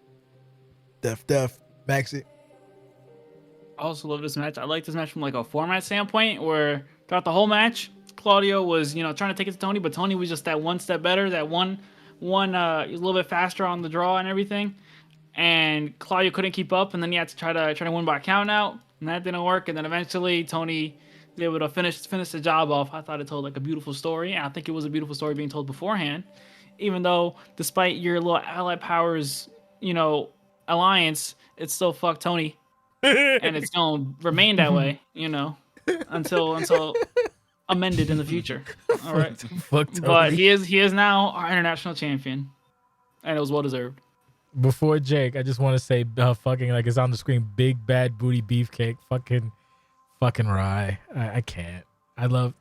Just think about the trajectory of Claudio, from a fucking weird face avatar in 2019, I believe, and then It's like an NPC. yeah, like just an NPC. Connect. First an NPC, then like still an NPC, then an actual PC, then part of a tag team, then no more tag team, then kind of middling singles person, and now a champ. It always makes me like trust the process. Jake, you may continue. Yep, you're exactly right about that. Claudio's rise has been spectacular, and Rye's commitment to the entire bit. And I think what makes me appreciate Rye so much, whether it's Marissa or Claudio or Bobby Batty or anything, is they're so aware of what is happening. Like, you never hear Marissa in VC, like you never hear her in voice chat, you never hear anything like that. But every time any of us latch on to something, that is immediately played up on in the next week, and the commitment and the work ethic to like put all of these videos together. I'm going to go ahead and include Claudio's rampage here. Claudio has a right to be rampaging later in the show. Like I was a big fan when we talked about the anniversary show in the post show pod that Antonio Everett joined Kareem and the New Deal, the whole swerve was like super impressive because it looked like, oh, you know, Doc and Everett are taking a step back. They're going to be part-time people, and Kareem is now going to walk in and be, you know, this deal for Claudio. And it's like, no, the deal has changed. And I'm like, that was such a fucking dope moment for me. That's why I said on commentary, I'm like, he's the New Deal. So I'm glad that caught on, and it's something they keep playing up on as well. That's why they're both so good at it. The match was terrific. It was probably the second best match of the night, not counting my own. Like if I were to judge it, it was spectacular throughout, and the rampage afterwards keeps Claudio front of mind. So whether Claudio goes back after Everett for a rematch or goes in a different direction, he is still a star, and he wants everybody to know that, and that's so impressive to me. It's fucking great. Yeah, the aftermath, it was funny because Emp was like, someone's getting fined. Good shit all around. I'm really this is one of those, like, if you want to go back to classic wrestling or WWE, this is definitely gonna be a rematch. Everyone with the glory. I don't give a fuck. I'll make that shit happen myself. Moving on, we have it's just basically Mark Reese, and then the Reese. We have the Mark Reese, and then we have the the thing, but we talked about the rampage being slighted. So we got the Mark Reese. We'll do Jake, Maxx, Colin, go. Love Mark Reese coming out on the show because Russ Cole wasn't on the card, which surprised me a lot. When I saw the initial card, even initially, I was surprised to not see Russ Cole in there, especially after the development for Mark Reese. But I do get it. Road to Glory canonically is a bigger space for them, and they knew that CCW title was on the line here. So pacing wise, I don't hate it that they wanted to push them off, but I'm glad that they had some kind of representation on here. Mark Reese kind of laying his soul bare. The AI voice that they used for this segment, did not expect that. I did not expect Mark Reese to sound like Farm like child. that. So I'm the farm yeah, child. You're the franchise. They just had me do the biggest voiceover. Yeah, they should have. The biggest pro of the segment is coining the term farm chise. The weakest point, I would say, would be the selection of Mark Reese's voice. Max. I was going to kind of follow on what Jake said. I think the pro, I would agree with the pro with the farm chise, and just also continuing the story, you know, having some presence on the main show, since Rust's OCW World Championship is the only title not featured on the show, as far as I'm aware of, right? Yeah. Yes. I would say the biggest con for me, I think the video aspect of it, it was kind of like a still image for like the whole voice section. Yeah. I think they could have done a couple different things to make it a little bit more interesting, and also like the crowd noise, you know, was a little bit static, things like that. I would like to see improve more than the AI voice. The AI voice was all right. Colin, I love you guys. Personally, what I think it was truly unforgivable about this segment is that they had the AI voice. You know, we've got the tutorials, and we didn't even get the annoying orange mouth army movements. I want to see. But yeah, I mean, the content itself was solid. I'm really looking forward to seeing Mark Reese's thing in future. It was actually surprised when the card dropped that it wasn't on this show, because that would have been a fun time. But I'm looking forward to seeing it. Yeah, So, yeah, I don't know. segment. I think Jake said something, but I only couldn't hear him. I want to. I was surprised. What he said, he was surprised. I said I was surprised for sure. That's all. Okay. Yeah. So the funny thing about the Angry Orange stuff, as much as, you know, might become the new thing now, I don't think people are remembering that the first person who did it was Jackson Montgomery, and it didn't catch on for some reason. Like, he did it. I think it was maybe because when he did it, you know, when you could do it was with a cell phone app, but he did it. He was in a car, and it was his guy, and it was actually doing a voice. He was using his voice for a promo with his car, and then the car's face was actually moving while they were driving.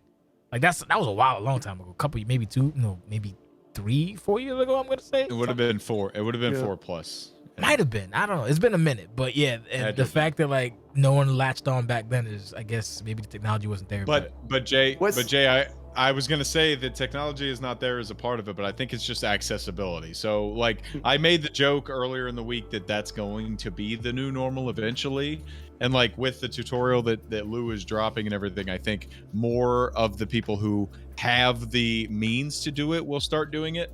But it's definitely not going to become the new normal. It's going to be standard for people who have that accessibility, but I don't think the technology is as accessible that a majority of the roster can start doing it regularly. I just like the fact that everyone adapts and overcomes, and I like the fact that everybody has a distinct style, and it's this weird tapestry. That part is Sometimes may be good, sometimes may be shit, but at the end of the day, it's still something. One day we'll get that audio tutorial out, and then it'll be a glorious day for everyone with the audio. Well, we've got a pretty chunky break coming up, so I might actually knock that together. Is it even chunky? Yeah, it is chunky. Good. A few weeks, yeah. That's 2 weeks. 2 weeks is chunky for OCW. Are you still? Yeah. All right. Well, fuck.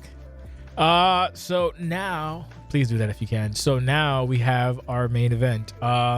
Wow, did we want to talk about the mysterious video? Oh yeah, the mysterious video. Yeah. What is that? EAS number 3. Yes, I forgot. Is that so? Jay, let me interrogate you for a minute. The listed name here is EAS number 3. So I don't immediately understand what that acronym means. So is this something that they're submitting to you as EAS? Is this a clue that we should be looking into, or is it your illiteracy at work?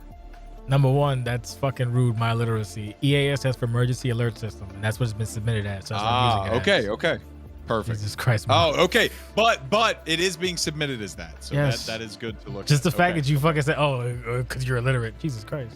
Well, anyway. No, I mean, that's like a running joke here. Like, whenever somebody comes in with a name that's not John Smith, you misspell it at least twice before you get it right. Oh yeah. So like that's part of the meme, but it's good to know that it's submitting it like that. So it makes me like dive in and try. But I think people figured out the thing. Did you catch it or?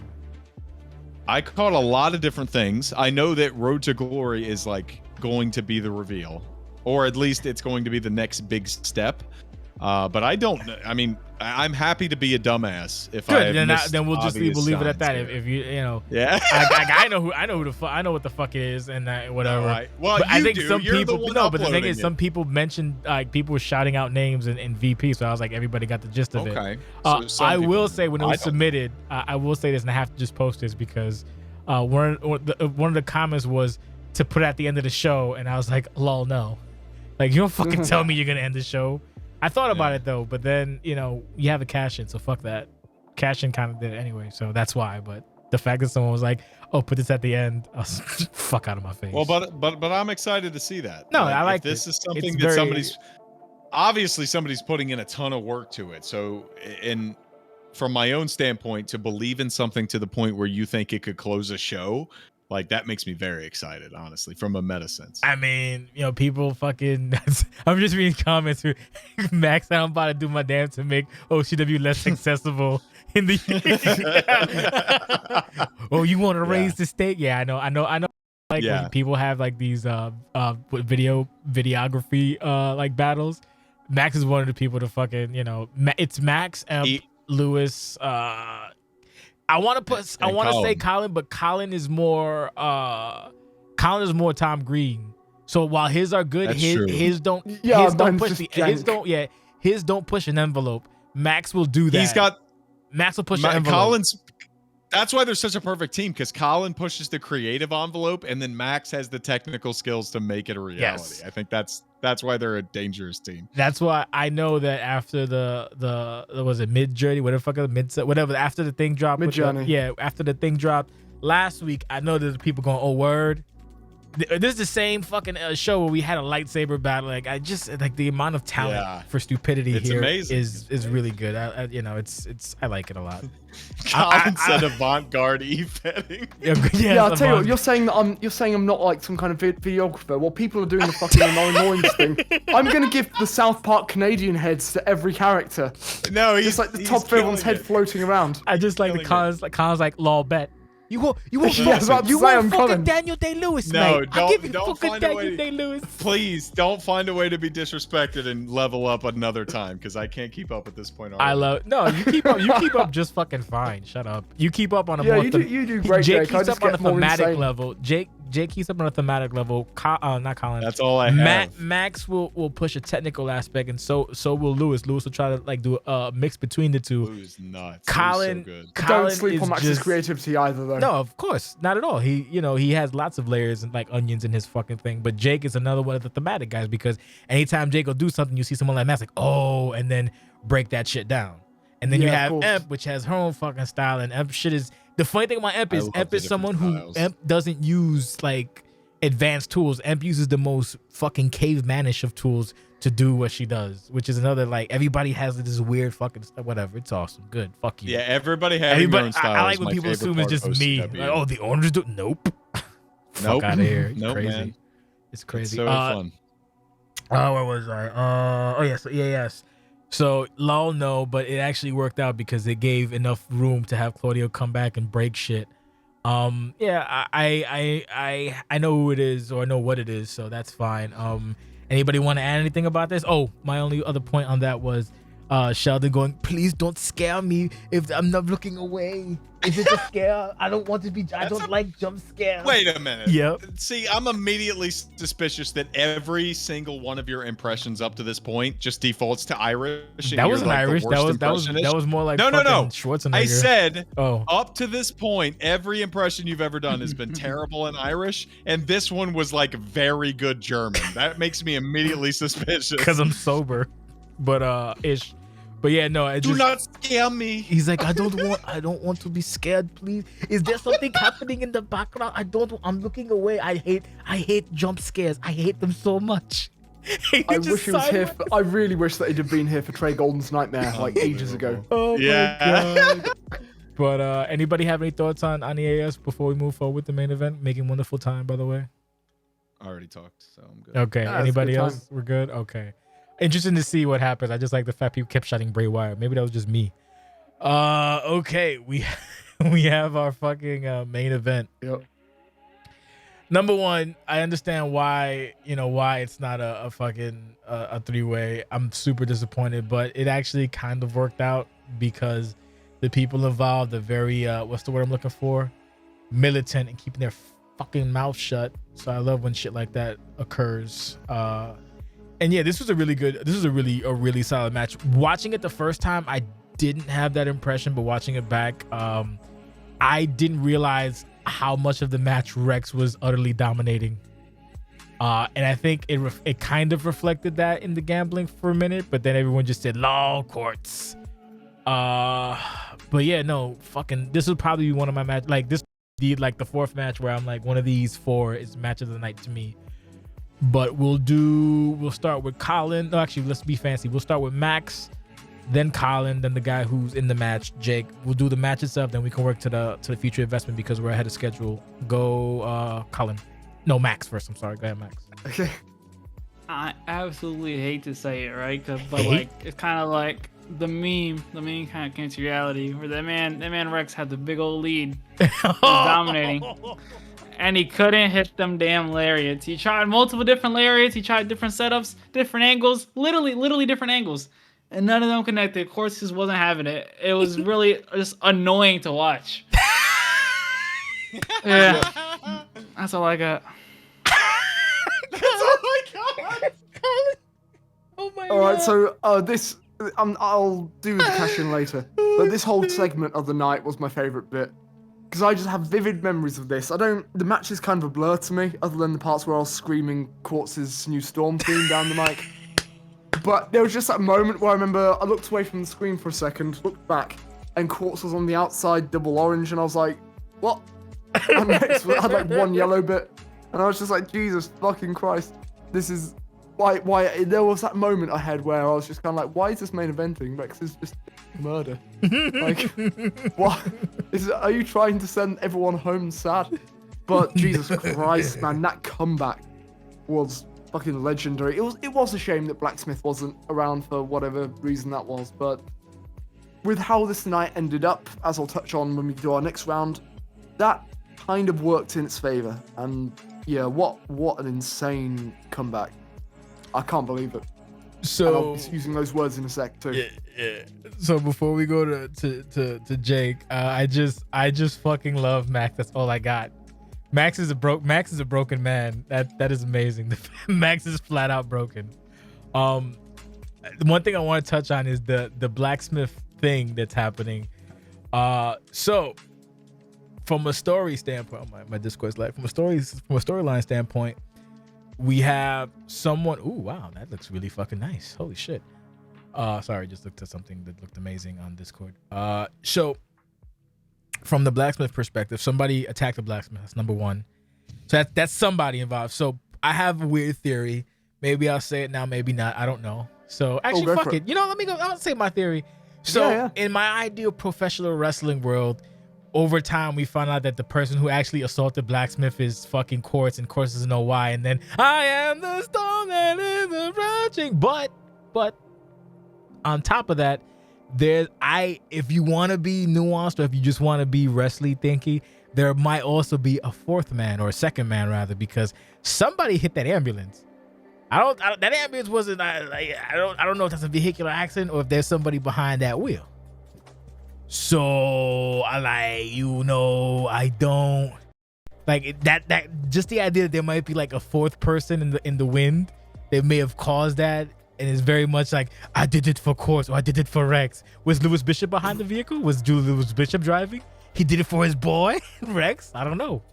So that had me thinking. I was like, oh, that'd be cool. So no horsey, but I still like the concept of that there might be another vehicular based conspiracy in OCW. I'm all for a big overarching conspiracy, fucking weeks and reveals, and I don't know. That's my opinion. I could be wrong, but that would be fucking dope. Now Jake, you may. I'm gonna sit on the fence a little bit, and I'm gonna say that Nice. I am against. Nice. That's the best response. I am very much against just spilling out like, oh, this. People get a VP sometimes. People get a VP sometimes like, oh, that person got replaced because this and this.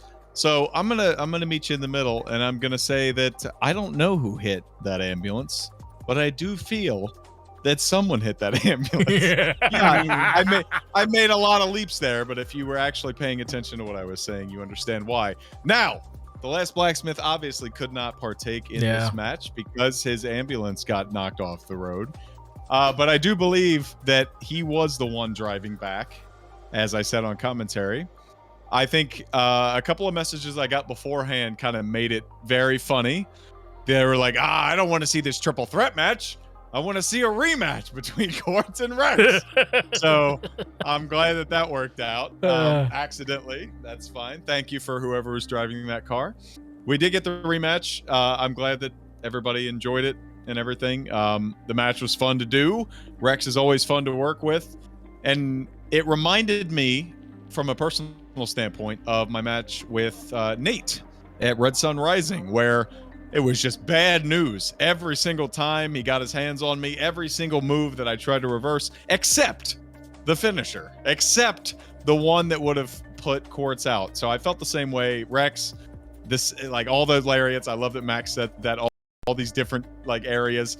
Going into the match, you just never know. I had my own assumptions about what was going to happen, and once that red light turns on, it's unpredictable. That's the best way I can put it. You can have your preconceived notions of any handler, any character, whatever, but once that red light turns on, you just don't know. And I think that's part of what makes OCW super fun. So I'll just say I'm glad everybody enjoyed the match. It was, for me, what I wanted the anniversary match to be.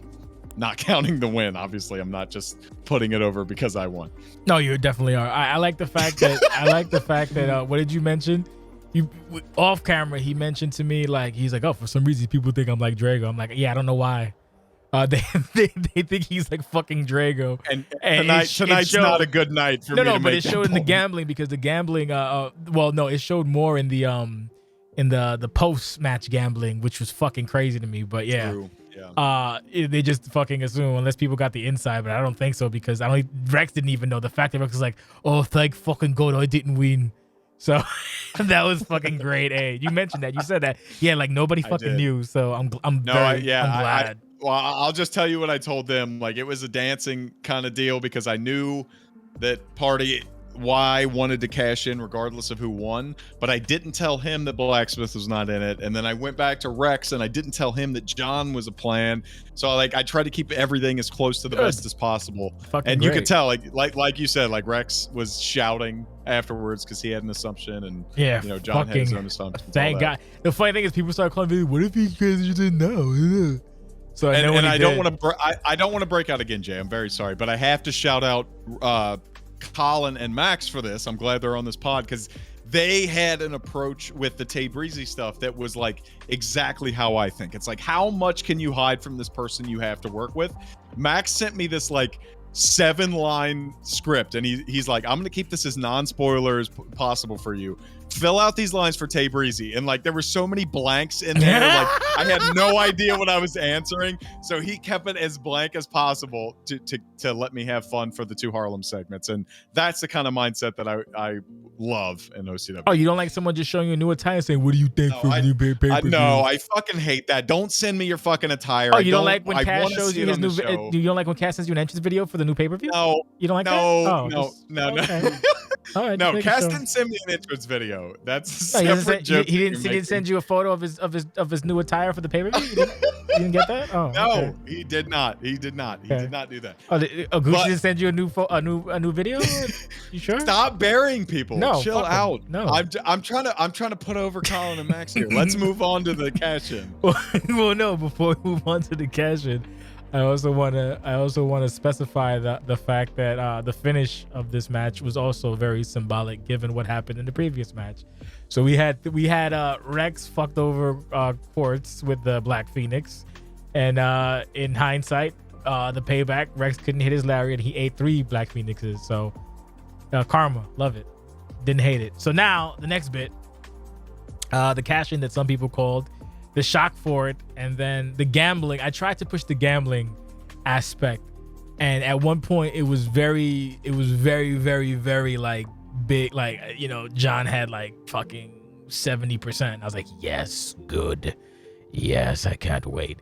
And then I don't know what the fuck happened. All of a sudden, it became everybody started voting on fucking Quartz, and I was like, but why? He's fucked. I was like, oh God, but you know, it'd be like that sometimes. Honestly, if we can peel back the curtain real quick, because I'm gonna jump around a little tiny bit. One of the plans was a fatal 4-way, and the fatal 4-way was to have really somebody pulling it back. I always, because I want to give people a look into my thought process, because I find it will important. make it funnier. Yeah, it will make it funnier. So here's the funny thing. So my thought process was I wanted to have a 4th person in there, because just fuck it, whatever, we're going full on chaos and whatnot. And oddly enough, the 4th person was either going to be H2O or Mugen, and then the Mugen thing was to play into the Drago situation, because the whole Drago, you know, whatever, and Empress is going crazy, so now she made an alliance with Mugen. She solidified the alliance, so I get special privileges, so that makes sense. But the funny thing is I was back and forth on that. But then the very next show, we saw that the Tog teamed up with Scum. So it's like, that doesn't make any sense, because that's fucking Rex over. That doesn't, you know, because Mugen's not going to fucking, you know, help Rex. They hate each other. So I was like, that's stupid. And besides the fact, Mugen and H2 are both lost, so might as well just have both losers fight. So at the end, we went with the preconceived thing, which is basically just the triple threat. At one point, I think we also wanted somebody else involved, and they were like, no. So whatever. Long story short. No. Let's do you want to elaborate on that? You want to elaborate on that? Yeah. So go ahead. So after Go the doc, so because this was on me, like after you passed it to me. So Doc, H2O and Mugen were on the table, and then for the reasons Jay already said, they weren't. And then so one of us, whether it was me, Kent, or Jay, it was you. One of you said like, well, what about John Carter? What if he cashes in here? What if that's an option? So I go to John and I'm like, hey, you know, we're talking about this, and I think it's a great opportunity for the babyface turn. You know, like, let's go in and, you know, you cash in before the match. We make it a fatal 4-way. At the time, it was a fatal 4-way because Horse was still involved, but it would have been a triple threat. I'm like, hey, you know, you get yourself involved. He goes, let me think about it. I'll talk to you tomorrow. And then he comes back tomorrow. And justifiably, this is not a criticism on him. He's like, you know what? I think I can make it work. You know, my direction, whatever, blah, blah, blah. I'm not going to spoil anything for him. I think the best option is to cash in after the match. So I didn't tell you this before, but since you came to me about the possible addition to the match, I'm just going to go ahead and say, whoever wins, I'm cashing on them. So please tell Horse or Rex, if they win, that I am cashing in. So I went back to Jay, and I said, John's out. He said he's cashing in at Lucian, because I wanted to keep it from him and the rest of the staff. So I'm like, John said he's cashing in at Lucian. He's not interested in making it a 3-way. And then we went into the match, and now Jay knew it was a 2-way at this point, not knowing that the cash-in was coming. The funny thing about that is the reason I didn't care is because technically, like, if he wouldn't be able to cash in that Lucian, so it would wind up being something like, you gotta do something for Rumble Grounds, bro. I don't know what you gonna do. That's why you were all yelling. I ain't say a fucking thing. I'm like, hey man, good for you, fucking dummy, because you know you can't, that can't be redundant. So you're gonna have to call your shot before. But then he comes out now, and then my main issue was the fucking betting. I don't know what the thing is. You were still getting beat up, and then people just started voting on Quartz, and I don't know why. But yeah, fucking da da da da. So we spoke at length. So let's take it to Colin and Maxx, and you can go back in. Say it, Colin. Go ahead. Yeah, no, I was one of the guys that betted on Quartz because yeah, no, I mean, I've no regrets. So as soon as that theme song hit, my heart was in my mouth. I was like, oh shit, because you got Quartz winning it back, then you got John Carter coming in, and yeah, my god. And I mean, it's a weird thing, right? Because I kind of know what it's like to be on the other end of this. Like, cash-ins are not a sure thing, like, at all. Especially because we've got the 2-fin rule. They are not a sure thing. So this is what made this whole chunk of the night my favorite moment, because it's, I don't know. There was just that moment where it was like, oh man, we're gonna have John as the champion. What's that gonna look like? And then it becomes, wait a minute, are we though? Are we? I don't think we are. With Quartz doing the same sequence, and I don't know if you did this by accident or not, Jake, but when you did the same sequence that you did to put away Rex, and it was immediately like, oh no. Oh no. It was like, oh, this is familiar. This is really familiar. Part of that may be directly related to the fact that I had just played Rex. Like, it was literally minutes before, because after it was done, I'm like, let's go right into this. So maybe that was a part of it. But I mean, you've watched as many Quartz matches as I've played, and I've never done that corner sequence before. So it was a completely random deal, and the fact that it lined up was insane. Yeah, no, that was absolutely perfect. I loved this cash-in. I know Don's kind of going through a character thing, as you said, looking to go more face. The wrestling man is over as shit. And I really hope, I mean, John's got a great attitude, and he's really, really come into his own, I think, in the last few months. So I've got no worries. But I'm really interested to see who this character becomes and what they do, and where he goes now that he's got this massive failure under his belt. Yeah. Well, I mean, I don't even mean that in a snidey way. I mean, genuinely, this is huge kind of you need to have that, right? As somebody to get behind, you need to have some kind of tragic backstory, some kind of thing to overcome, Yeah. And I think I really want to see how John kind of rebuilds now. He's got no club now. His so-called sure title win that he's been threatening for ages. It doesn't work and isn't happening now. I'm really, really intrigued, and I think this was the perfect way to pop off the night. Genuinely, spectacular. Maxx. I don't think I won a single bet tonight. It's just, and between the cash-in and the match beforehand, I don't know what match was more annoying. I was bouncing all over my chair. Yep. It was just watching the inevitable come into reality. We killed Maxx. That's all I got. Maxx is my favorite. He has been. Yeah, that's all I got. But looking on the bright side, John, no longer has a case, so he can do what he wants. He doesn't have to worry about coming out with the case or not coming out with the case if it's like a tag match or whatever. So I hope all parties just move on in a positive direction. I just hope everyone had fun. I just hope it was all okay. I like. What did you do to Maxx? Maxx? How is Maxx just so fucking defeated? Can we give him like our money, like the people who can't bet because we know the results? Like, let's just give that all to him. Oh my god. So the funny thing is, before we get to fucking Jake with our closing thoughts and whatever, I I think people are getting ready to talk. Like, I think people are really getting ready to talk shit. Like, oh, after all that, he's gonna fucking choke. And it's like, people don't understand. Like, I don't know. Like, I wouldn't give him shit, even though it is hilarious. Maybe because of the Of course Discord not. bullshit. Cash-ins are tough. Yeah, cash-ins are fucking difficult. But pretty much everyone, it went from, oh, he's got this, to, oh, no, he doesn't got this. Yep. So they're like, is he gonna fucking lose? Is he gonna, oh, like... We had the similar thing with Harry Mahara, right? Where, Yep, real yeah, fucking that moment close. of like, oh fuck. Yeah, real fucking close. Yeah, I was Real, gonna bring that up. real. I just want to see one successful cash-in from a male. I just want to see one. There was The one. sexism. Wasn't there Maxx, one? I didn't. The patriarchy. I'm sure Well, there was- the last successful cashing was B17 in the chamber, but he cashed it in to get into the chamber. It wasn't like an immediate afterwards thing. which is even more fucking impressive for that run that he had for the entire goddamn It's true. year. No, But yeah, B17 that's what I'm was a saying. monster The on mission. trick is to do it in a match, not fucking try to pick your fucking shot. You know, one way the that cast. if what happened. what All happened- right. Yeah, I stifled back-to-back years future investment winners. Bass Yeah, and you John did. back-to-back Yep. Yes.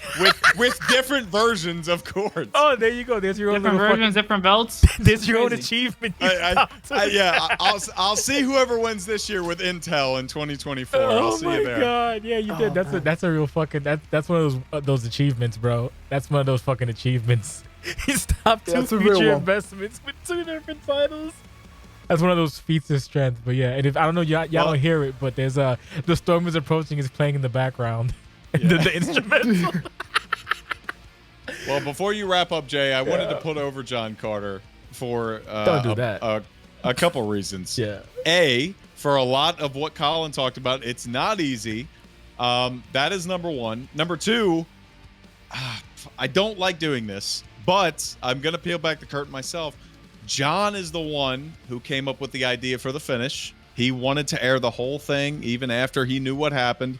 Like we discussed different options, like he could slide in and do this or that or get distracted. But he said no, and he actually cited the women's cash in with Harry Etiquette as one of the reasons. Is like that was like a fun way. Like it gets, you get that balance between kayfabe and like the meta viewer, where you're watching a match and it's disadvantageous, but like you still have that question. So I'm glad that Colin brought that up, because that immediately is like, okay, that's like validation for John's idea.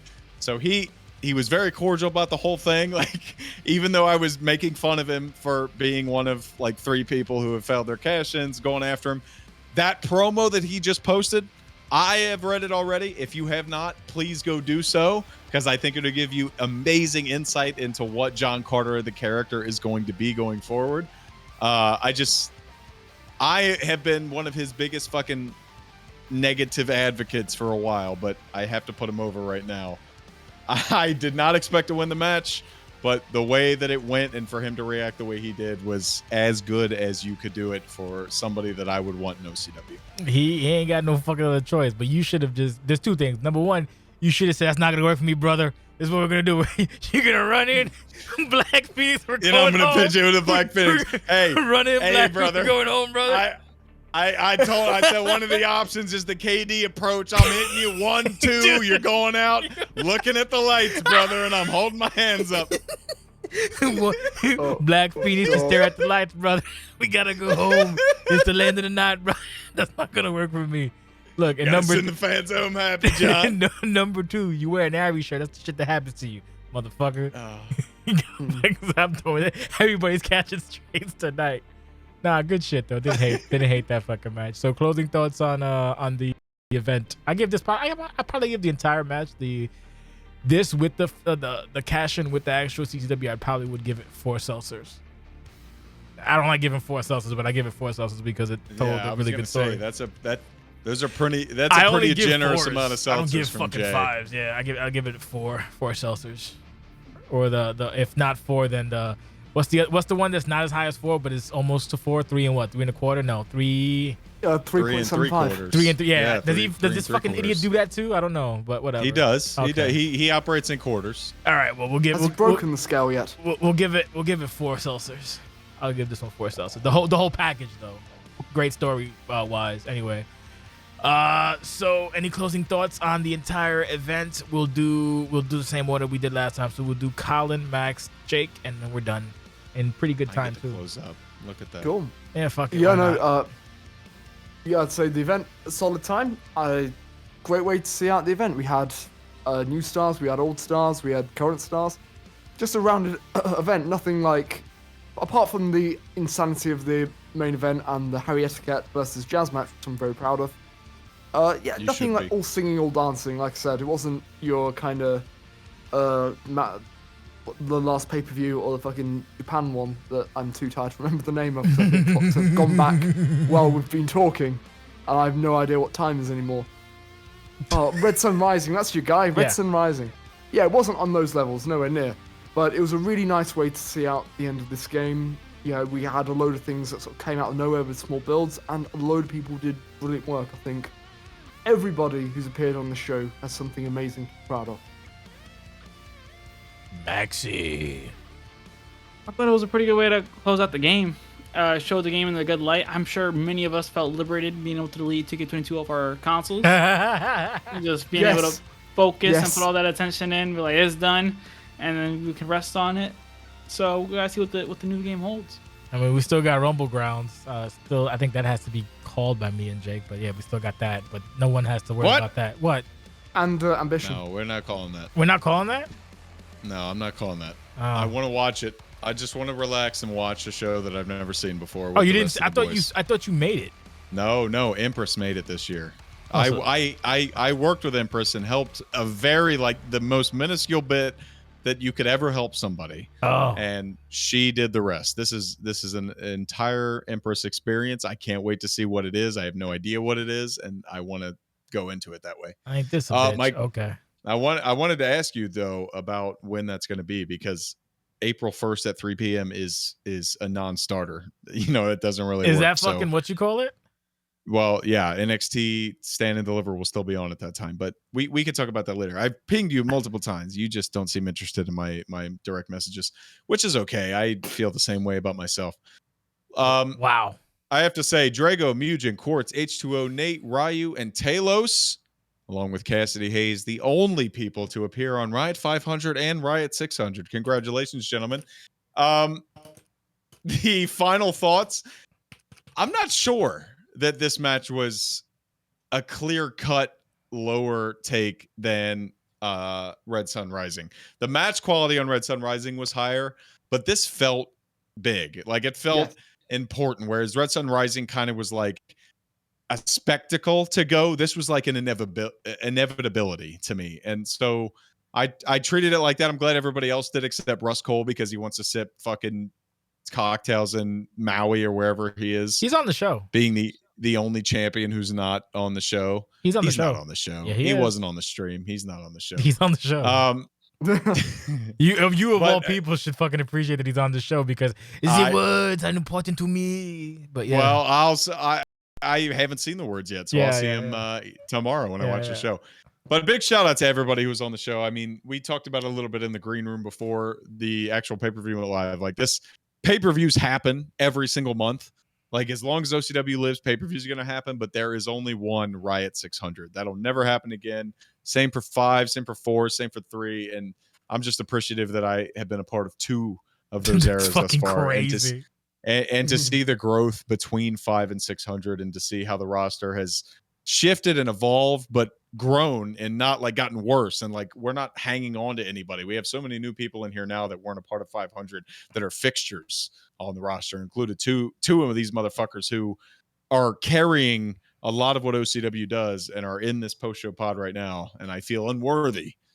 Oh, shut up. Those are my final thoughts. Fucking said the guy who put on the main great segment of the night at the end. Yeah, right. I mean, fuck, he does that. Like the whole thing. I can only judge what I'm not a part of. I will never. I don't like to be. You should be like you're the best. I loved my match. I thought it was great. I loved my match. I just really like John Carter's. You should have. Yeah, you should like your thing as well. It was really good. The John Carter cash-in. I couldn't believe that it happened. I didn't expect to be the champion to begin with. And the fact that I was able to do that and like keep it secret from everybody else, I hope they popped a little bit. Both John with it not being a triple threat, and Rex. with Oh, the Rex was cash definitely thing. like, I'm glad I wasn't in this He definitely fucking had no match. idea because he assumed that I kept it away from him because I lost. That's fine. I'll lose on the next pay-per-view and everybody would be like, that's a huge upset. They're right. It won't be. Oh my god, I can't believe it. I hope when you do lose, like everyone puts their money on you and you fucking just lose. Anyway, I hope so too. fucking- Fuck your money. fucking the only thing I have to mention, I had a fucking point. I got that. I think I lost it. Yeah, I wasn't comparing it to any other pay-per-views. I think we already surpassed Red Sun, which was the one that I said was better than Red Sun. Was it the last one? Was it 18? The Was last it- pay-per-view was 18. Yeah, Yeah, was because I it? agreed with that one. Yeah, that was That a really was good. better. That was a really good one. This Great this show. was what was the statement? I don't fucking remember. I think this was like I think that was the example I was making. Like when I said to be better, this is what I meant. Something along those lines. That's how I felt about 18. If 18 is correct, because again everything's a blur. But 18 was the last one. yeah, my final thought would be is the fact that when we both yelled, I said move over current stars, you said move over new stars, and then there was a whole thing about, well, fucking Tony's an old star. I know like, you what? do that. You do that all the time. Every time Tony or Dot come out, you say on commentary, you're like, one of the up and comers in OCW. I'm like, man, it's not anymore. It's not anymore. Yes, it is. But then I feel the same way because then when like I see Sheldon Tremblay coming out to fight Cass and I'm like, oh, he could be the future. And I'm like, wait a minute, this dude's been a fucking champion for a calendar year. Yeah, he's put on banger after banger. Yeah, I'm calling him a kid. The It's fucking guy's crazy. been here for 2 years already. What are you talking about? Yeah. What are you nuts? Like I said, like Tibby said, if you didn't join, if you didn't join with a 0 in your registration, you're still a rookie. So if 2010 was your cutoff, anything after 2010, you're still a fucking rookie. Oh my god, yeah, no, good fucking show. Yeah, that's it. I'll give my seltzers on the when I do the web show, which should be coming out like probably right now. So on behalf of the OCW community, thanks for sticking through it. The post show podcast and the live stream will be available on YouTube. Post show probably tomorrow, and yeah, something like that, whatever. And also the live stream as well. And that's pretty much it. Thanks for listening. Thanks for joining us. We will see you, I don't know, sometime in April for fucking Rumble Grounds, I guess, whenever we can fit it in. I thought it was April 1st, but apparently that is a thing. We'll figure it out. It's just not gonna work. I think it'll be April 8th. April but 8th. Jay and I What will about talk. What about April 2nd? No, it's WrestleMania weekend. There's Yeah, just but no Rumble time. Grounds not gonna be that long. What's on? It at doesn't 3 o'clock? matter. 1 p.m. is stand and deliver. That's not going to be over till 4, so you can't air it at 3. You could do it at 5, but that may run into WrestleMania Night 1. So I think the best way to do it is either Friday night, March 31st, or push it to the next week and do it April 7 or April 8. Jesus Is Christ. Stand and Deliver 2 nights? WrestleMania weekend is Is Stand too and much. Deliver 2 nights? No, stand and deliver is just like 1 to 4. Yeah, so on what Oh, about it's Sunday, about like 3 Sunday? o'clock. Yeah. Yeah, Sunday would work. Yeah, see, god damn it, we gotta I got be you, Jay. simpler. I got Yeah, you. thank you, Max. I appreciate your fucking candor. Now we can all fuck April off now. 2nd. Yeah, April 2nd. There we go. Yeah, Whatever. I just didn't. Well, I didn't know you were willing to do Sunday shows. I'm sorry. Sometimes I'm not Tony Khan, but sometimes we gotta do a Sunday show, and that's I thought okay. you're like a priest in I your hate local church. I hate Sunday shows, but it's fine. We'll be fine. Thank you. I anybody know for you don't like it. Yeah, Okay. it sucks. But thanks everybody for joining us. Well, April 2nd will be Rumble Grounds, and I guess I'll be on the ones and twos talking the Rumble Grounds, like the old school Rumble Grounds. So we'll hope to see you I there can't wait. Sunday, I'm 3 so p.m. excited. Eastern Standard Time for Rumble Grounds 2022. Officially our last show of 2K22. And we're taking a small break. Colin's doing a video for audio, and then we'll be back. What is it, April 14th? Or no, April 21st, I think it is. Jesus Christ. Is it April 21st? Whatever. We'll probably be back April 21st for 2K23. Yes, April 21st. April 21st. Turmoil 295. Be there. Be square. Turmoil 295. That's it. All right. Thank you so much. God bless. Goodbye. See ya.